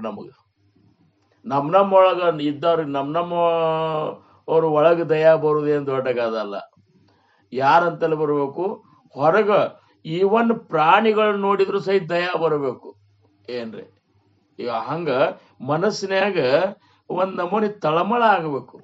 ನಿಮಗ್ ಮಜಾ ಹೇಳ್ತೀನಿ, ಈ ತಳಮಳದ ಇಂಥ ಒಂದು ಅಕಸ್ಮಾತ್ ಗುರುಕೃಪಾದಿಂದ ಇಂಥ ಒಂದು ಇದು ತಯಾರು ನಮ್ಮಲ್ಲಿ ಆತಂದ್ರ, ಬರೇ ಪ್ರಾಣಿ ಮನುಷ್ಯರು ಪಕ್ಷಿ ಇಷ್ಟೇ ಅಲ್ಲ, ಈ ನಿರ್ಜೀವ ವಸ್ತುಗಳ ಮೇಲೂ ಸಹಿತ ಇದು ಬರ್ತದ ನೋಡ್ರಿ. ನಿರ್ಜೀವ ವಸ್ತುಗಳ ಮೇಲೆ ಸಹಿತ ನನಗೆ ನಿಮಗೆ ಹೇಳ್ತೀನಿ, ನೀವು ನಂದಂತೆ ಹಿಂಗೇನು ಹೇಳುದಿಲ್ಲ. ಒಂದು ಟೈಮ್ ಹೆಂಗಿತ್ತು ಅಂತಂದ್ರೆ, ನಾ ಕಂಡಕ್ಟರ್ ಇದ್ದಾಗ ಒಂದೇ ಡ್ಯೂಟಿ ಮಾಡ್ತಿದ್ ನಾನು. ಅದು ಆ ಡ್ಯೂಟಿಗೆ ಹೋಗುವಂತ ಗಾಡಿ ನಿನ್ನೆ ಮಧ್ಯಾಹ್ನದಾಗ 1ಕ್ಕೆ ಹೋಗಿದ್ದು, ಇವತ್ತು 11ಕ್ಕೆ 11 12ಕ್ಕೆ ಬರ್ತಿತ್ತು. ಅದು ನಾವೆಲ್ಲ ಡಬ್ಬಿ ಗಿಬ್ಬಿ ಟಿಕೆಟ್ ತಗೊಂಡು ಕೂತಿರ್ತಿದ್ದೆವು. ಅದು ಈಗ ಬಂದ ಕೂಡಲೇ ಹಂಗೆ ಎಣ್ಣೆ ಹಾಕ್ಸಿದ ಕೂಡಲೇ ನಮ್ಮನ್ನ ಕರ್ಕೊಂಡು ಹೋಗ್ಲಿಕ್ಕೆ ನಿಂತು ಬಿಡುದು. ನನಗನಿಸ್ತು ನಿನ್ನೆ ಹಿಡ್ದು ಅಡ್ಡಾಡ್ಲಿಕ್ಕತ್ತದ ಪಾಪ, ಸ್ವಲ್ಪ ಸಹಿತ ವಿಶ್ರಾಂತಿ ಸಹಿತ ಕೊಡುದ್ರಲ್ಲ ಈ KSRTC ಅವರು ಅಂತೇಳಿ ಮನುಷ್ಯನ್ಯಾಗ ತಳಮಳ ಆಗುದು. ಈಗ ಅನಿಸ್ತದ ಹಿಂಗ್ಯಾಂಗ ತಳಮಳ ಆಗ್ತಿತ್ತು ನನಗೆ ಅಂತೇಳಿ. ಆಗ್ತದ ನೋಡ್ರಿ, ಹಂಗ ಆಗ್ತದ ಏನ್ರಿ, ಹಿಂಗ ಆಗಬೇಕಂತಾರವ್ರು. ಚರ ಅಚರದೊಳಗೂ ಸಹಿತ ತಳಮಳ ಹುಟ್ಟಬೇಕು. ಹಿಂಗ ಏಕನಾಥ್ ಮಹಾರಾಜರಿಗೆ ಆಗ್ತಿತ್ತು. ಏಕನಾಥ್ ಮಹಾರಾಜರಿಗೆ ಎಲ್ಲರ ಮೇಲೂ ತಳಮಳ ಬಂದ್ಬಿಡ್ತಿತ್ತು. ಅವ್ರಿಗೆ ಎಲ್ಲರ ಮೇಲೂ ತಳಮಳ. ನಿಮಗೆ ಏಕನಾಥ್ ಮಹಾರಾಜರದ ಒಂದು ದೃಷ್ಟಾಂತ ಹೇಳ್ಬೇಕಂದ್ರ, ಅವ್ರ ಮನ್ಯಾಗ ಶ್ರಾದ್ದ ಇತ್ರಿ. ಏಕನಾಥ್ ಮಹಾರಾಜರ ಮನ್ಯಾಗ ಶ್ರಾದ್ದ ಇತ್ತು, ಅವ್ರ ತಂದೆಯವ್ರ ಶ್ರಾದ್ದ ಇತ್ತು. ಶ್ರೀಖಂಡ್ಯ ಅಷ್ಟೊಂದಕ್ಕ ಅವ್ರ ಮನ್ಯಾಗ ದುಡ್ಕೋತ ಇದ್ದ, ಸೇವಾ ಮಾಡ್ಕೋತಿದ್ದ. ಶ್ರೀಖಂಡ್ಯ ಆದ್ರೇನು, ಪಾಂಡುರಂಗನೇ ಶ್ರೀಖಂಡ್ಯನ ರೂಪನ್ಯಾಗ ಬಂದ ಅಲ್ಲಿ ಸೇವಾ ಮಾಡ್ಕೋತ ಇದ್ದ. ಶ್ರಾದ್ದದ ದಿವಸ ಸರ್ವಸಾಧಾರಣ ಏಕನಾಥ್ ಮಹಾರಾಜರಂದ್ರ ಶ್ರೀಮಂತ ಭಕ್ತರೇ ಅವರು. ಯಾಕಂದ್ರೆ ಅವ್ರ ವಾಡೆ ಇತ್ತ ಅಲ್ಲಿ. ವಾಡ್ಯದೊಳಗ ದಿವಸ ಹೋಳಿಗೆ ಮಾಡ್ತಿದ್ರಿ ಅವ್ರು. ಹಿಂಗಾಗಿ ಒಬ್ಬ ಹೋಳಿಗೆ ತಿನ್ನೋ ಸಂಬಂಧಿ ಅಲ್ಲಿ ಬಂದಿದ್ದ ಒಬ್ಬ ದನ ಕಾಯವ. ನಾ ನಿಮ್ಮಂತಲ್ಲಿ ಸೇವಾ ಮಾಡ್ತೇನ್ರಿ, ಏನ್ ನೀವು ಹೇಳಿದ್ದೆಲ್ಲ ಮಾಡ್ತೇನೆ. ಹೌದಪ್ಪ, ನಿನಗೆ ಏನು ಕೊಡು, ಏನೂ ಬೇಡ್ರಿ, ನಮಗೆ ದಿವಸ ಹೋಳಿಗೆ ಮಾಡಿ ಹಾಕಿರೋದ. ಅವನ ಸಂಬಂಧ ಹೋಳಿಗೆ ಮಾಡಿ ಹಾಕ್ತಿದ್ರಿ ಇವರು, ಏಕನಾಥ್ ಮಹಾರಾಜರ ಮನೆಯವರು. ಹೋಳಿಗೆ ಮಾಡಿ ಹಾಕಿದ ಕೂಡಲೇ ಅವ್ನ ಕಡಿಕೆ ಏನಂತಿದ್ರು, ಅವ್ರ ಹೆಸರು ಪೂರಣ್ ಪುಳ್ಯ ಅಂತ. ಅವನ ಹೆಸರು ಪೂರಣ್ ಪುಳ್ಯನ ಅಂತ ಇಟ್ಬಿಟ್ರು. ಕಡಿಕ ರಾಮಾಯಣ ಬರ್ಲಿಕ್ಕತ್ತಿದ್ರು ಏಕನಾಥ್ ಮಹಾರಾಜರು. 4 ಸ್ಕಂದ್ ಮುಗಿದಿತ್ತು, ಇನ್ನೊಂದು ಸ್ಕಂದ್ ಉಳಿದಿತ್ತು. ಆವಾಗ ಅವ್ರಿಗೂ ನಿರ್ಯಾಣ ತಗೋ ಸಮಯ ಬಂತು. ಅವ್ರು ಹೇಳಿದ್ರು ಭಕ್ತರಿಗೆ, ನಾ ಈ ನಿರ್ಯಾಣ ತಗೋತೇನೆ, ಮತ್ ರಾಮಾಯಣ ಅರ್ಧ ಕುಳಿತಲ್ರಿ, ಮತ್ ಹೆಂಗ್ರಿ ಅಂದ್ಕೂಳೆ ಇದನ್ನ ಮುಗಿಸೋದು ಹೆಂಗ್ರಿ ಅಂದ್ಕೂಳೆ ಅವ್ರ ಮಗ ಪಂಡಿತ್ ಇದ್ದಲ್ಲ, ಅವ್ನ ಕೈಲೇ ಮುಗಿಸೋಣ. ಅವೇನ್ ಬರಿತಾನಂದ್ರ ಅವ್ರು ನೋಡ್ರಿ. ಏಕನಾಥ್ ಮಹಾರಾಜರು ಶಿಷ್ಯರಂದ್ರು, ಪಂಡಿತ್ ಅವ್ರ ಕೈಲಿ ಬರ್ಸೋಣ ನೋಡ್ರಿ, ರಗಡ್ ಶಾಣ್ಯರಿದ್ದಾರ, ಅವೇನ್ ಬರಿತಾನಂದ್. ಮತ್ ಯಾರು ಬರಿಬೇಕ್ರಿ, ಮತ್ ನೀವು ಹೋದ್ಮೇಲೆ ನಮ್ ಪುರಾಣ ಪುಳ್ಯ ಇದ್ದಲ್ಲ, ಆ ಪುರಾಣ ಪುಳ್ಯನ ಕೈಲಿ ಬರ್ಸ್ರಿ ಅಂತಂದ್ರು. ಪುರಾಣ ಪುಳ್ಯ ನೀ ಬರೆಯೋದ್ನ ಅಂತಂದ್ರು. ಹ್ಞೂ ಮಹಾರಾಜರು ಅಂತ. ಯಾಕಂದ್ರ ಹ್ಞೂ ಅನ್ನೋದು ಬಿಟ್ಟು ಮತ್ತೊಂದು ಏನು ಬರ್ಲಿಲ್ಲ ಅಂದ್ರ ಅವನಂತ ಜ್ಞಾನಿನೇ ಯಾವುದು ಅಲ್ಲ. ಸದ್ಗುರುಗಳು ಏನ್ ಹೇಳಿದ್ದಕ್ಕೆ ಹ್ಞೂ ಅನ್ನೋದು ನಮಗ ಇದು ಒಂದ್ ನಿರ್ಧಾರ ನಮ್ಮಂತಲ್ಲಿ ಇತ್ತಂದ್ರ ಅವನಂತ ಜ್ಞಾನಿನೇ ಯಾರು ಅಲ್ಲ ಅಂತ. ಏನ್ರಿ ಹ್ಞೂನ್ರಿ ಅಂತಂದ. ಏಕನಾಥ್ ಮಹಾರಾಜರು ನಿರ್ಯಾಣ ಆದ್ರು. ಮುಂದಿಂದ ಏನ್ ಬರ್ದಲ್ಲ ಅವನ ಉಳ್ಕಿದ ಸ್ಕಂದುಗಳು ಅವೆಲ್ಲ ಪುರಾಣ ಪುಳ್ಯ ಬರ್ದಾನ ನೋಡ್ರಿ. ಹೆಂಗಿರ್ಬೇಕು ಇರ್ಲಿ. ಶ್ರಾದ್ದಿತ್ತು. ಶ್ರಾದ್ದದ ದಿವಸ ಏನ್ ಮಾಡಿದ್ರು, ಲಘುನೇ ಎಲ್ಲ ಅವ್ರ ಮನೆಯವ್ರು ಅಂದ್ರೆ ಏನ್ ದೇವಿ ಇದ್ದಂಗ ಎಲ್ಲ ಇದು ಮಾಡಿ ಸ್ವಚ್ಛ ಮಾಡಿಸಿ, ಇವನು ಶ್ರೀಕಂಠನು ಎಲ್ಲ ಕಸ ಗಿಸ ಹುಡುಗಿ ಮನೆ ತೊಳೆದು ಎಲ್ಲ ಮಾಡಿ ಅಡಿಗೆ ಗಿಡಿಗೆ ಮಾಡಿಬಿಟ್ಟಿದ್ರು. ಅವಾಗ ಏನ್ ಮಾಡ್ತಿದ್ರು, ಹಳ್ಳಿ ಒಳಗ ಈ ದಲಿತರು ಬಂದು ಕಸ ಹುಡುಕ್ತಿದ್ರು ಅಲ್ಲಿ. ಅವಾಗ ಹಳ್ಳಿ ಇವ್ರ ಮಂದಿ ಬಡವ್ರ ಮಂದಿ ಬಂದು ಹುಡಿತಿದ್ರು. ಇವ್ರು ಹುಡುಗಿದ ಮೇಲೆ ಅವ್ರು ಏನು ಕೊಡ್ತಾರ ಅಂತ ತಿಂತಿದ್ರು. ಅವರು ಇದು ಮಾಡ್ತಿದ್ರು. ಇವು ಘಮ ಘಮ ವಾಸ ಬರ್ಲಿಕ್ಕತ್ತು. ಒಂದು ಹುಡುಗಿ ಏನೋ ಅಳ್ಳಿಕ್ ಶುರು ಮಾಡ್ತದ. ಏನು ಘಮ ಘಮ ವಾಸ ಬರ್ತದ, ನಾವು ಅಂದ ಕೂಡ ನನಗೆ ಅದು ಬೇಕು, ನಾವು ಹೋಗೋಣ ಊಟ ಮಾಡೋಣ ಅಲ್ಲಿ ಹೋಗಿ ಅಂತೇಳಿ ಹಠ ಮಾಡ್ಲಿಕ್ಕತ್ತು. ಹುಡುಗಗೇನು ಗೊತ್ತಾ, ಅವ್ರ ತಾಯಿ ಅಂದ್ಲು, ಅದ್ ನಮ್ಮ ನಸೀಬ್ನ್ಯಾಗ ಎಲ್ಲಿದಪ್ಪ ಅಂತಂದ್ರು. ಈಗ ಅವ್ರದ್ದು ಊಟ ಅದು ಆಗ್ತದ, ಆದ್ಮೇಲೆ ಅವ್ರು ಎಲ್ಲಿ ಇದು ಮಾಡ್ತಾರ, ಅವಾಗ ಅದ್ರಾಗ ಏನ್ ಉಳ್ದತ್ ತಿನ್ನೋಣಂತ, ನೀನ್ ತಲೆ ಕೆಡ್ಸ್ಕೋಬೇಡ ಅಂದ ಕೂಡಲೇ ಕಿಡಿಕಿಯಾಗಿದ್ನಿ ಏಕನಾಥ್ ಮಹಾರಾಜರಿಗೆ ಕೇಳಿದ್ರಿ. ಅವ್ರು ಕೇಳಿ ಅವ್ರ ಅಂತಕ್ಕಣ ಕರಗಿ ಬಿಡ್ತವ್ರಿಗೆ. ಬ್ರಾಹ್ಮಣರ ಸಂಬಂಧ ಎಲ್ಲಾ ಮಾಡಿ ತಯಾರಿ ಆಗ್ಯದ, ಇನ್ನು ಬ್ರಾಹ್ಮಣರು ಬರೋವ್ರು ಇದ್ದಾರ. ಈ ಹುಡುಗಿ ಹಿಂಗ್ ತ್ರಾಸ ಮಾಡ್ಕೋದು ಅಳೋದ್ ನೋಡಿ, ಅವನ ಇಚ್ಛಾ ನೋಡಿ ಅವ್ರಿಗೆ ಜೀವ ಮರ ಅಂತು. ಅವ್ರಂದ್ರು ಮನ್ಯಾಗ ಹೆಣ್ಮಕ್ಳಿಗೆ ಹೇಳಿದ್ರು, ಈ ಸದ್ ಅವ್ರು ಹೊರಗೆ ಬಂದ್ ಕರೆದ್ರು. ಅವ್ರು ಬರ್ರಿ ಸರಾಸರ ನೀವೆಲ್ಲ ಊಟ ಮಾಡ್ರಿ, ನೀವು ಊಟ ಮಾಡಿ ಹೋಗ್ರಿ ಅಂತೇಳಿ ಮನ್ಯಾಗ ತಂದು ಅವ್ರನ್ನ ಕೂಡ್ಸಿ ರಂಗೋಲಿ ಹಾಕಿ ಅವ್ರಿಗೆಲ್ಲ ಏನ್ ಅಡಿಗೆ ಮಾಡಿದ್ರು ಎಲ್ಲ ಬಡಿಸಿಬಿಟ್ರು. ಬಡಿಸಿದ್ರು. ಮಂದಿ ಬ್ರಾಹ್ಮಣರು ಅಂದ್ರು, ಊಟಕ್ಕೆ ಕರಿತಾರಂದ್ರೆ ಇವ್ರಿಗೆ ಊಟಕ್ಕೆ ಹಾಕ್ಲಿಕ್ಕತ್ತಲ್ಲ, ಇವ್ ಏಕನಾಥ್ ಏನ್ ಇರ್ತೀರಿ, ಇವಾಗೇನ್ ಧರ್ಮ ಅದು ಏನಿಲ್ಲ ಅಂತ ಹೇಳಿ ಬೈಕೋತ, ಇವತ್ತಿನ ದಿವ್ಸ ಯಾರೋ ನಿನ್ ಮುಂದೆ ಯಾರು ಊಟಕ್ಕೆ ಹೋಗ್ಬೇಡ್ರಿ ಇವತ್ತಿನ ದಿವ್ಸ ರಾಧದ ಊಟಕ್ಕೆ ಅಂತೇಳಿ ಬಿಟ್ಟು ಕೂತು ಕೂಡ್ಲೆ ಇದನ್ನೆಲ್ಲ ಹೇಳಿದ್ರು. ಅವ್ರು ಮತ್ತೆಲ್ಲ ಸ್ವಚ್ಛ ಮಾಡಿ ಮತ್ತೊಮ್ಮೆ ಅಡಿಗೆ ಮಾಡಿ ಬ್ರಾಹ್ಮಣರನ್ನ ಕರೀಲಿಕ್ಕೆ ಹೋದ ಕೂಡಲೇ ಬೈದ್ ನಾವು ಬರುದಿಲ್ಲ ಅಂತ ಹೇಳಿದ್ರು ಅವ್ರು. ಬರುದಿಲ್ಲ ಅಂದ ಕೂಡಿ ಚಿಂತೆ ಆಯ್ತು ಏಕನಾಥ್ ಮಹಾರಾಜರಿಗೆ ಹೆಂಗ್ ಮಾಡ್ಬೇಕಿನ್ನ ಬ್ರಾಹ್ಮಣರು ಬರುದಿಲ್ಲ ಅಂತಾರಲ್ಲ, ಮತ್ತ ಶ್ರಾದ್ದ ಹೆಂಗ್ ಪೂರ್ತಿ ಆಗ್ತದ ಅಂದ ಕೂಡಲೇ ಏಕನಾಥ್ ಇವ್ ಶ್ರೀಕಂಠ್ಯ ಅಂದ, ಅದಕ್ಕೆ ಕಾಳಜಿ ಮಾಡ್ತೀರ ಅದ ರಗಡ್ ಇದು ಅದ ಮ್ಯಾಲ ಪಿತೃಗಳಿಗೆ ಪಿತೃ ಆಗಮನ ಅಂತೇಳಿ ಮಂತ್ರ ಅಂದ್ಬಿಡ್ರಿ ನೀವು ಅಂತಂದ್ರು. ಇವ್ರು ಅಂದ್ ಕೈ ಮುಗಿದು ಅಂದ ಕೂಡಲೇ ಅವ್ರು ಯಾರ್ಯಾರು ಬ್ರಾಹ್ಮಣರಿದ್ರಲ್ಲ ಅವ್ರ ಅಪ್ಪುಗಳು ಅವ್ರ ಮುತ್ಯಗಳು ಅವ್ರೆಲ್ಲರೂ ಬಂದ ಎಲಿ ಮೇಲೆ ಬಂದು ಕೂತ್ ಬಿಟ್ರು. ಶಿಸ್ತು ಊಟ ನಡೆದು ಬಿಡ್ತು. ಬ್ರಾಹ್ಮಣರಂದ್ರು ಊಟ ನಡೀತಿಲ್ಲ, ಯಾರು ಬಂದಾರ ಅಂತ ಬಂದ್ ನೋಡ್ತಾರ, ಅವ್ರ ಅಪ್ಪ ಮುತ್ಯಗಳು ಅವರೇ ಕೂತಾರ. ಬಂದ್ ಸಾಷ್ಟಾಂಗ ನಮಸ್ಕಾರ ಹಾಕಿದ್ರಂತ. ಅಂದ್ರೆ ಭೂತ ದಯ ಅನ್ನುವಂಥದ್ದು ಹೆಂಗದ ಅಂದ್ರೆ ಇದು ಬಹಳ ಮುಖ್ಯದ. ತುಕಾರಾಮ್ ಮಹಾರಾಜರಂತಾರ ಬಾರಾಬಗನಾಗ, ಭೂತ ದಯ ಠೇವ ಮಗ ಕಾಯ ಉಣ ಪ್ರಥಮ ಸಾಧನ ಏಚಿ ಆಸೆ. ಎಲ್ಲಾ ಭೂತ ಮಾತ್ರದಲ್ಲಿ ದಯ ಇರ್ಬೇಕಂತಂದ್ರು. ಹಿಂಗೆ ನದಿಗೆ ಹೋದಾಗ ಒಂದು ಆ ದಲಿತ ಮಂದಿ ಹುಡುಗ ಅವ್ರವ್ ಬಿಟ್ಟು ಹೋಗ್ಬಿಟ್ಟಿದ್ಲು. ಬ್ಯಾಸ್ಗ್ಯಾಗ ಉಸುಕನ್ಯಾಗ ಕೂತಿತ್ತು, ಹಳ್ಳಿ ಕತ್ತಿತ್ತು. ಅವ್ರು ಸ್ನಾನ ಮಾಡಿ ಬಂದ್ ನೋಡ್ತಾರ, ಅವಳದ್ ನೋಡಿ ಜೀವ ಮರ ಅಂತ ಆ ಹುಡುಗನ ಕರ್ಕೊಂಡು ಹೋಗಿ ಅವ್ರ ಮನಿಗೆ ಹೋಗಿ ಬಿಟ್ಟು ಬಂದ್ರು.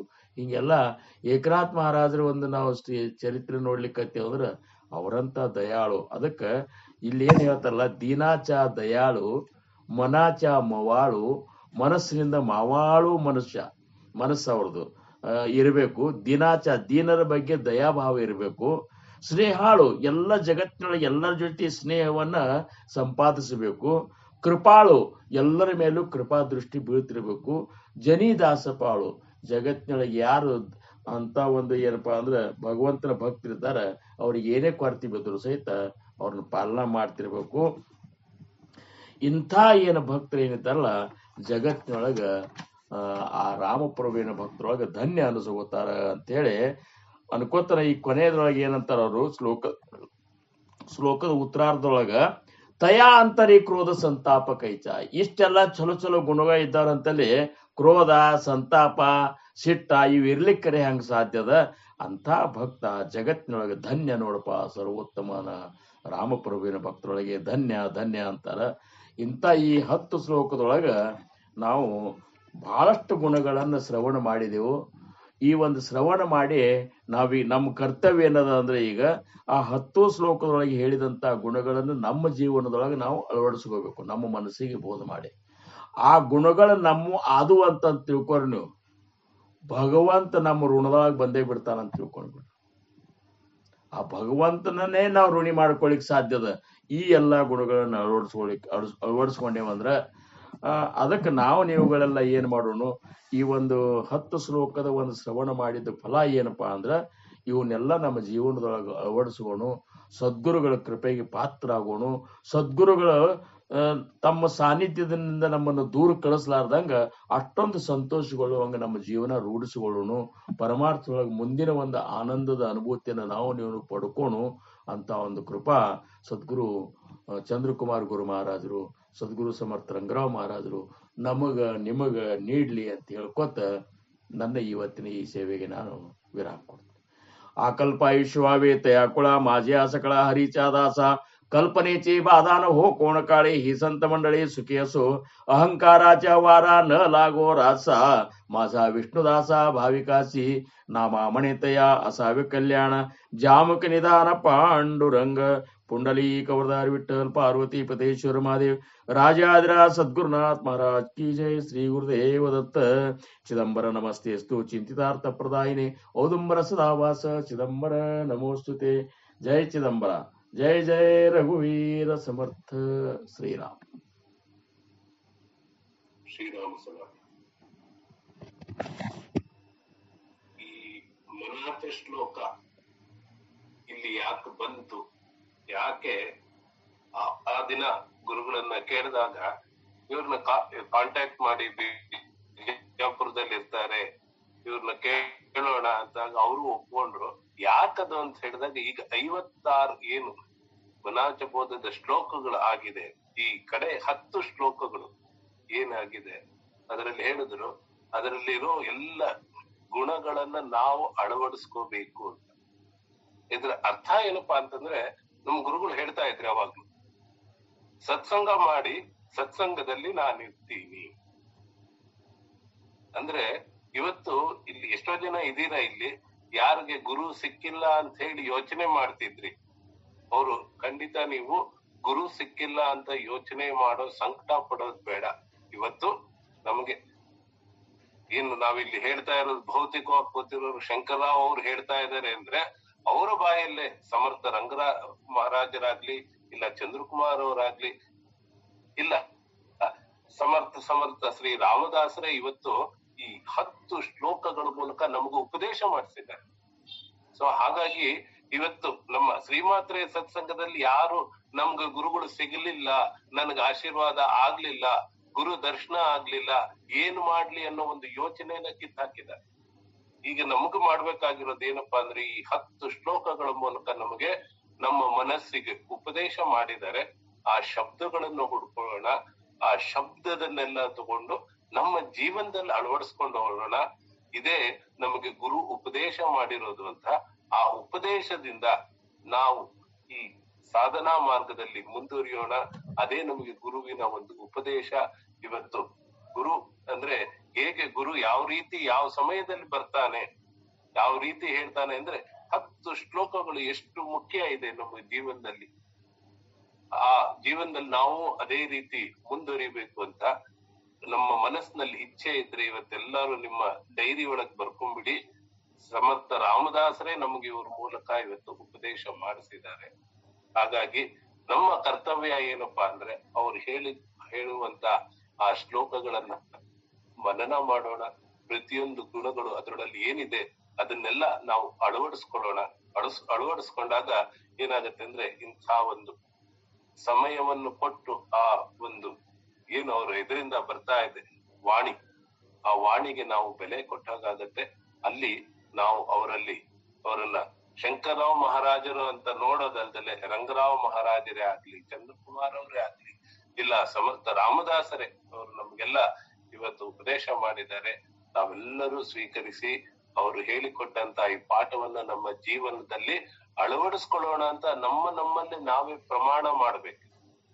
ನಾನು ಇನ್ನೊಬ್ರಿಗೂ ಹೇಳೋದಲ್ಲ, ನಮ್ಮಲ್ಲಿ ನಾವು ಪ್ರಮಾಣ ಮಾಡ್ಕೋಬೇಕು. ಹೌದಪ್ಪ ಇದನ್ನ ಹೇಳಿದ್ದಾರೆ, ಇದನ್ನ ನಾನು ಅಳವಡಿಸ್ಕೊಂಡ್ರೆ ನಾನು ಜಗಿ ಧನ್ಯತೋ ದಾಸ ಸರ್ವೋತ್ತಮ ಆಚ ಆಗೋಕ್ಕೆ ಸಾಧ್ಯ ಇದೆ ಅಂತ ಇವತ್ತು ಹೇಳಿ ತೋರಿಸ್ತಾ ಇದ್ದಾರೆ. ಅದನ್ನ ನಾವೆಲ್ಲರೂ ನಿಮ್ಮೆಲ್ಲರ ಪರವಾಗಿ ಗುರುಗಳಿಗೆ ಹೇಳ್ತೀವಿ. ನಾವೆಲ್ಲರೂ ಇದನ್ನ ಅಳವಡಿಸ್ಕೊಂಡೇ ತೀರ್ತೀವಿ ಅಂತ ನಾನು ನಿಮಗೆ ಹೇಳ್ತಾ ಇದ್ದೀನಿ. ಜಯ ಜಯ ರಘುವೀರ ಸಮರ್ಥ. ಜಯ ಜಯ ರಘುವೀರ ಸಮರ್ಥ. ಗುರುಗಳೇ ಒಂದೇ ಒಂದು ಮಾತು ಹೇಳ್ಬೇಕು. ಏನಪ್ಪಾ ಅಂದ್ರೆ ಆ ಪರಮಾತ್ಮ ಪ್ರತಿ ಗುರುವಾರ ಏನಾದ್ರು ಪ್ರಚೀತಿ ಕೊಡ್ತಾನೆ. ಏನೋ ಒಂದು ಗುರು ಭೌತಿಕದಲ್ಲಿ ಇಲ್ಲ ಅಂದ್ರೆ ಸಹ ನಾವು ವಾಣಿ ಮುಖಾಂತರ ಹೆಂಗ್ ಕೊಡ್ತಾನಪ್ಪ ಅಂದ್ರೆ ಇವತ್ತು ವೈರಾಗ್ಯದ ಹೊರತು ಪರಮಾರ್ಥ ಸಾಧಿಸುವುದಿಲ್ಲ ಅಂತ ಪ್ರವಚನದ ಹೆಡಿಂಗ್ ಇದೆ. ಅವಾಗ ನೀವು ಬಂದ ಕೂಡಲೇ ಏನ್ ಮಾತು ಹೇಳಿದ್ರು ಮಹಾರಾಜ್ ಹೇಳಿದ್ದು, ಅಸೇಲ್ತರ್ ಅಸೂದ್ಯ ನಸೇಲ್ತರ್ ನಸೂದ್ಯ ಹೇ ವೈರಾಗ್ಯಾಚೆ ಕೂಡ ಹೇ ಅಂತ ಬ್ರಹ್ಮಚೈತನ್ಯ ಮಹಾರಾಜರ ಜಯಂತಿ ಉತ್ಸವಕ್ಕೆ ನಾವು ಹೋಗುವಾಗ ಅಲ್ಲೇನ್ ಮಾಡ್ತಿದ್ರಪ್ಪ, ಒಂದ್ ಬುಟ್ಟಿನಲ್ಲಿ ಬೋಧವಚನಗಳನ್ನ ಚಿಟ್ಟಿ ಮಾಡಿರ್ತಿದ್ರು.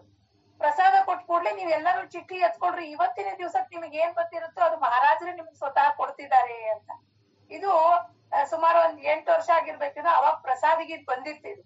ಅಸೇಲ್ತರ ಸೂದ್ಯ ನಸೇಲ್ತರ್ ನಸೂದ್ಯ ಅಂತ ವೈರಾಗ್ಯತೆ ಕೂಡ ಅಂತ. ಅವಾಗ ಎಲ್ಲ ನೋಡ್ರಿ ಎಲ್ಲರ ಹತ್ರ ಇದೆ ಚಿಟ್ಟಿ ಇಟ್ಕೊಂಡ್ಯಾರ, ಪರ್ಸನ್ ಯಾವಾಗ್ಲೂ ಇಟ್ಕೊಂಡಿರ್ತಾರ. ಅಸೇಲ್ತರ ಅಸೂದ್ಯ ನಸೇಲ್ತರ್ ನಸೂದ್ಯ ಅಂತ ಅದ್ ಹೇಳದ್ ಕೂಡ್ಲೆ ನನಗೆ ಅದು ಎಷ್ಟು ಚಂದಾಗಿ ಇದಾಗ್ಬಿಡ್ತು ಅಂದ್ರೆ ಗುರು ಮಹಾರಾಜರು ಮತ್ತೊಮ್ಮೆ ಪುನಃ ಅವ್ರಿಗೆ ಹೇಳ್ತಿದ್ದಾರೆ ಅಸೇಲ್ತರ ಅಸೂದ್ಯ ನಸೇಲ್ತರ್ ನಸೂದ್ಯ. ಒಮ್ಮೆ ಅದು ಮುಂದೆ ಕಂಟಿನ್ಯೂ ಇದೆ. ಹೇ ವೈರಾಗ್ಯ ಆಹೆ ದಲ ಕಂಟಾಳು ನಹೆ. ವೈರಾಗ್ಯದ ಲಕ್ಷಣ ಅದೇ ಅಲ್ಲ. ಸುಮಾರು 7-8 ವರ್ಷ ಆಯ್ತು ಇದು. ಬೆಳಗ್ಗೆ ಹೋದಾಗ ಎತ್ತದ ಸಿಕ್ಕಿತ್ತು ಮಹಾರಾಜರ ಪುಣ್ಯ ಜಯಂತಿನ ಜನ್ಮೋತ್ಸವ. ಅದನ್ನೇ ಇವತ್ ನೀವು ಪುನಃ ಮಹಾರಾಜ್ ಬಂದ್ ಅದನ್ನೇ ಹೇಳಿದ್ದಾರೆ. ಅಪ್ಪ ಇದ್ರೆ ಇರ್ಲಿ, ಇದ್ದೇ ಬೇಡ, ತಲೆ ಕೆಡಿಸ್ಕೋಬೇಡ ಯಾವ್ದಕ್ಕೂ ಅಂತ. ಯಾಕಂದ್ರೆ ಒಂದು ಮಾತು ಹೇಳುವಾಗ ಏನ್ ಮಾಡ್ತಿದ್ದೆ ಅಂದ್ರೆ ಒಮ್ಮೆ ಒಂದು 7-8 ಲಕ್ಷ ರೂಪಾಯಿ ಬರ್ಬೇಕಾಗಿತ್ತು ಆಫೀಸಿಂದ, ಅವ್ರು ಕೊಡ್ಲೇ ಇಲ್ಲ ಅವ್ರಿಗೆ. ಅದಕ್ಕೆ ನಾನೇನಂದೆ ಅವ್ರಿಗೆ, ಮಹಾರಾಜರು ಕೊಡ್ತಾರ ಬಿಡ್ರಿ, ಯಾಕೆ ಕಾಳಜಿ ಮಾಡ್ತೀರಾ ಅಂತ. ಅದಕ್ಕೆ ಇವ್ರು ನೀನ್ ಮಹಾರಾಜ್ ಅಂತ ಹೇಳ್ಬಿಟ್ಟು ನನಗ್ ಬಟರ್ ಹಾಕ್ಬಿಟ್ಟು ಶೇಂಡಿ ಹಚ್ಬಿಟ್ರೆ ನನಗೆ ನನ್ 8 ಲಕ್ಷ ರೂಪಾಯಿನೂ ಹೋದ್ರು ಬರ್ಲೂ ಇಲ್ಲ. ಯಾಕಂದ್ರೆ ಆ ಸಮಯಕ್ಕೆ ಆ ತಾಪ ಕಮ್ಮಿ ಮಾಡ್ಲಿಕ್ಕೆ ಮಹಾರಾಜರು ಕೊಡ್ತಾರೆ.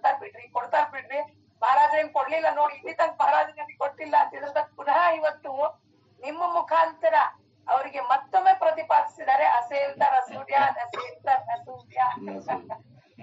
ಮನೇಲಿ ಮಾತಾಡ್ಬೇಕಾದ್ರೆ ಹಿಂಗೆ ಮಾತಾಡ್ತಾರೆ. ಇವತ್ ಮುಂಜಾನೆ ಮಾತಾಡಿ ಮತ್ತೆ ಹಿಂಗೆ ಮಹಾರಾಜ 6 ಲಕ್ಷ ಕೊಡ್ತೀನಿ ಅಂದ್ರೆ ಶೈಲಿ ಹಚ್ಚಿದ್ರು ಅಂತ ಇವತ್ ಮುಂಜಾನೆ ಚೀಟಿ ನೋಡ್ರಿ ಅವಾಗಿಂದ ಇದೆ ಅದು.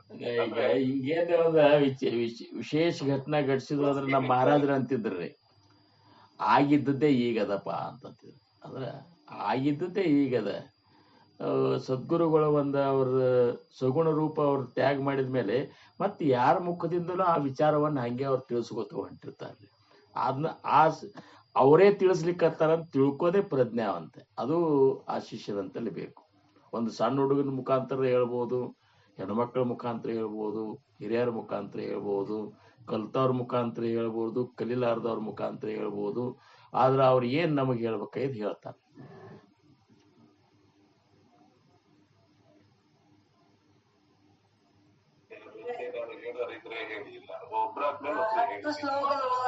ಏನ್ ಮೇನ್ ಗುಣಗಳು ಹೇಳ್ಯಾರಲ್ರಿ, ನಾವ್ ಅದ್ರ ಲಿಸ್ಟ್ ಕಳ್ಕೊಡ್ರಿ. ಯಾಕಂದ್ರೆ ಕೇಳಿದ್ರೆ ನೆನಪು ಬರ್ತದ ಮನುಷ್ಯ.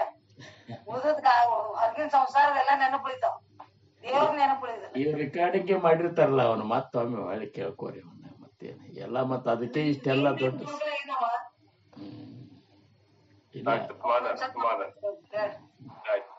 ರೆಕಾರ್ಡ್ ಹಾಕ್ರಿ ಪ್ರಸಾದ್ ಅವ್ರ. ನಂದು ಫೋನಿನ ಪ್ರಾಬ್ಲಮ್ ಆಗ್ಬಿಡ್ತು. ಎಷ್ಟು ಪ್ರಯತ್ನ ಮಾಡಿ ಅದು ಜಿಮೇಲ್ ಹೋಗ್ಬಿಟ್ಟದು, ಮೇಲ ಹೋಗ್ಬಿಟ್ಟಿತ್ತು, ಅದಕ್ ಬರ್ಲೇ ಇಲ್ಲ. ರೆಕಾರ್ಡ್ ಹಾಕ್ರಿ. ಮತ್ತೆ ಯಾರಾದ್ರೂ ಏನಾದ್ರು ಹೇಳೋರಿದ್ದೀರಾ? ಅವಕಾಶ ಕಳ್ಕೋಬೇಡಿ, ಅವಕಾಶ ಕಳ್ಕೋಬೇಡಿ. ಅವಕಾಶ ಸಿಕ್ಕಾಗ ಮತ್ತೆ ಅವಕಾಶ ಬರಲ್ಲ. ಅಭಂಗ ಹೇಳ್ತೀನಿ. ಮಹಾರಾಜರು ಹೇಳಿದ್ದು ಕೆಲವೊಂದ್ ಎಲ್ಲಾ ಪ್ರತಿಯೊಂದನ್ನು ಕೇಳಿದಾಗ ಮನಸ್ಸಿಗೆ ಎಷ್ಟು ಖುಷಿ ಆಗ್ತಾ ಇತ್ತಂದ್ರೆ, ಭಗವಂತ ಜನಾಬಾಯಿ ಇದಕ್ಕೆ ಅಂದ್ರೆ ಅವನ ಅವನೇ ಆಕೆ ಅಧೀನ ಆಗಿದ್ದ ಅನ್ನೋದು ಕೇಳ್ಬಿಟ್ರೆ ಎಷ್ಟು ಮನ್ಸಿಗೆ ಒಂಥರ ಖುಷಿ. ಎಲ್ಲಾ ಪ್ರತಿಯೊಂದನ್ನು ನೀವು ಹೇಳಿದ್ದು ಪ್ರತಿಯೊಂದನ್ನು ಮನಸ್ಸಿನೊಳಗೆ ಬಹಳ ಖುಷಿ ಕೊಡುವಂತ ಪ್ರವಚನ ಕೇಳಿದಂಗಾಯ್ತು. ನಿಜವಾಗಿನೂ ಬಹಳ ಎಲ್ಲರಿಗೂ ದಂಡವತ್ತ ನಮಸ್ಕಾರ. ಅಪ್ಪಣೆ ಕೊಡ್ತೀರಿ? ರಾಜಾಧಿರಾಜ ಸದ್ಗುರುನಾಥ್ ಮಹಾರಾಜ್ ಕಿ ಜೈ. ಶ್ರೀ ಗುರುದೇವ ದತ್ತ. ಜೈ ಶ್ರೀರಾಮ್.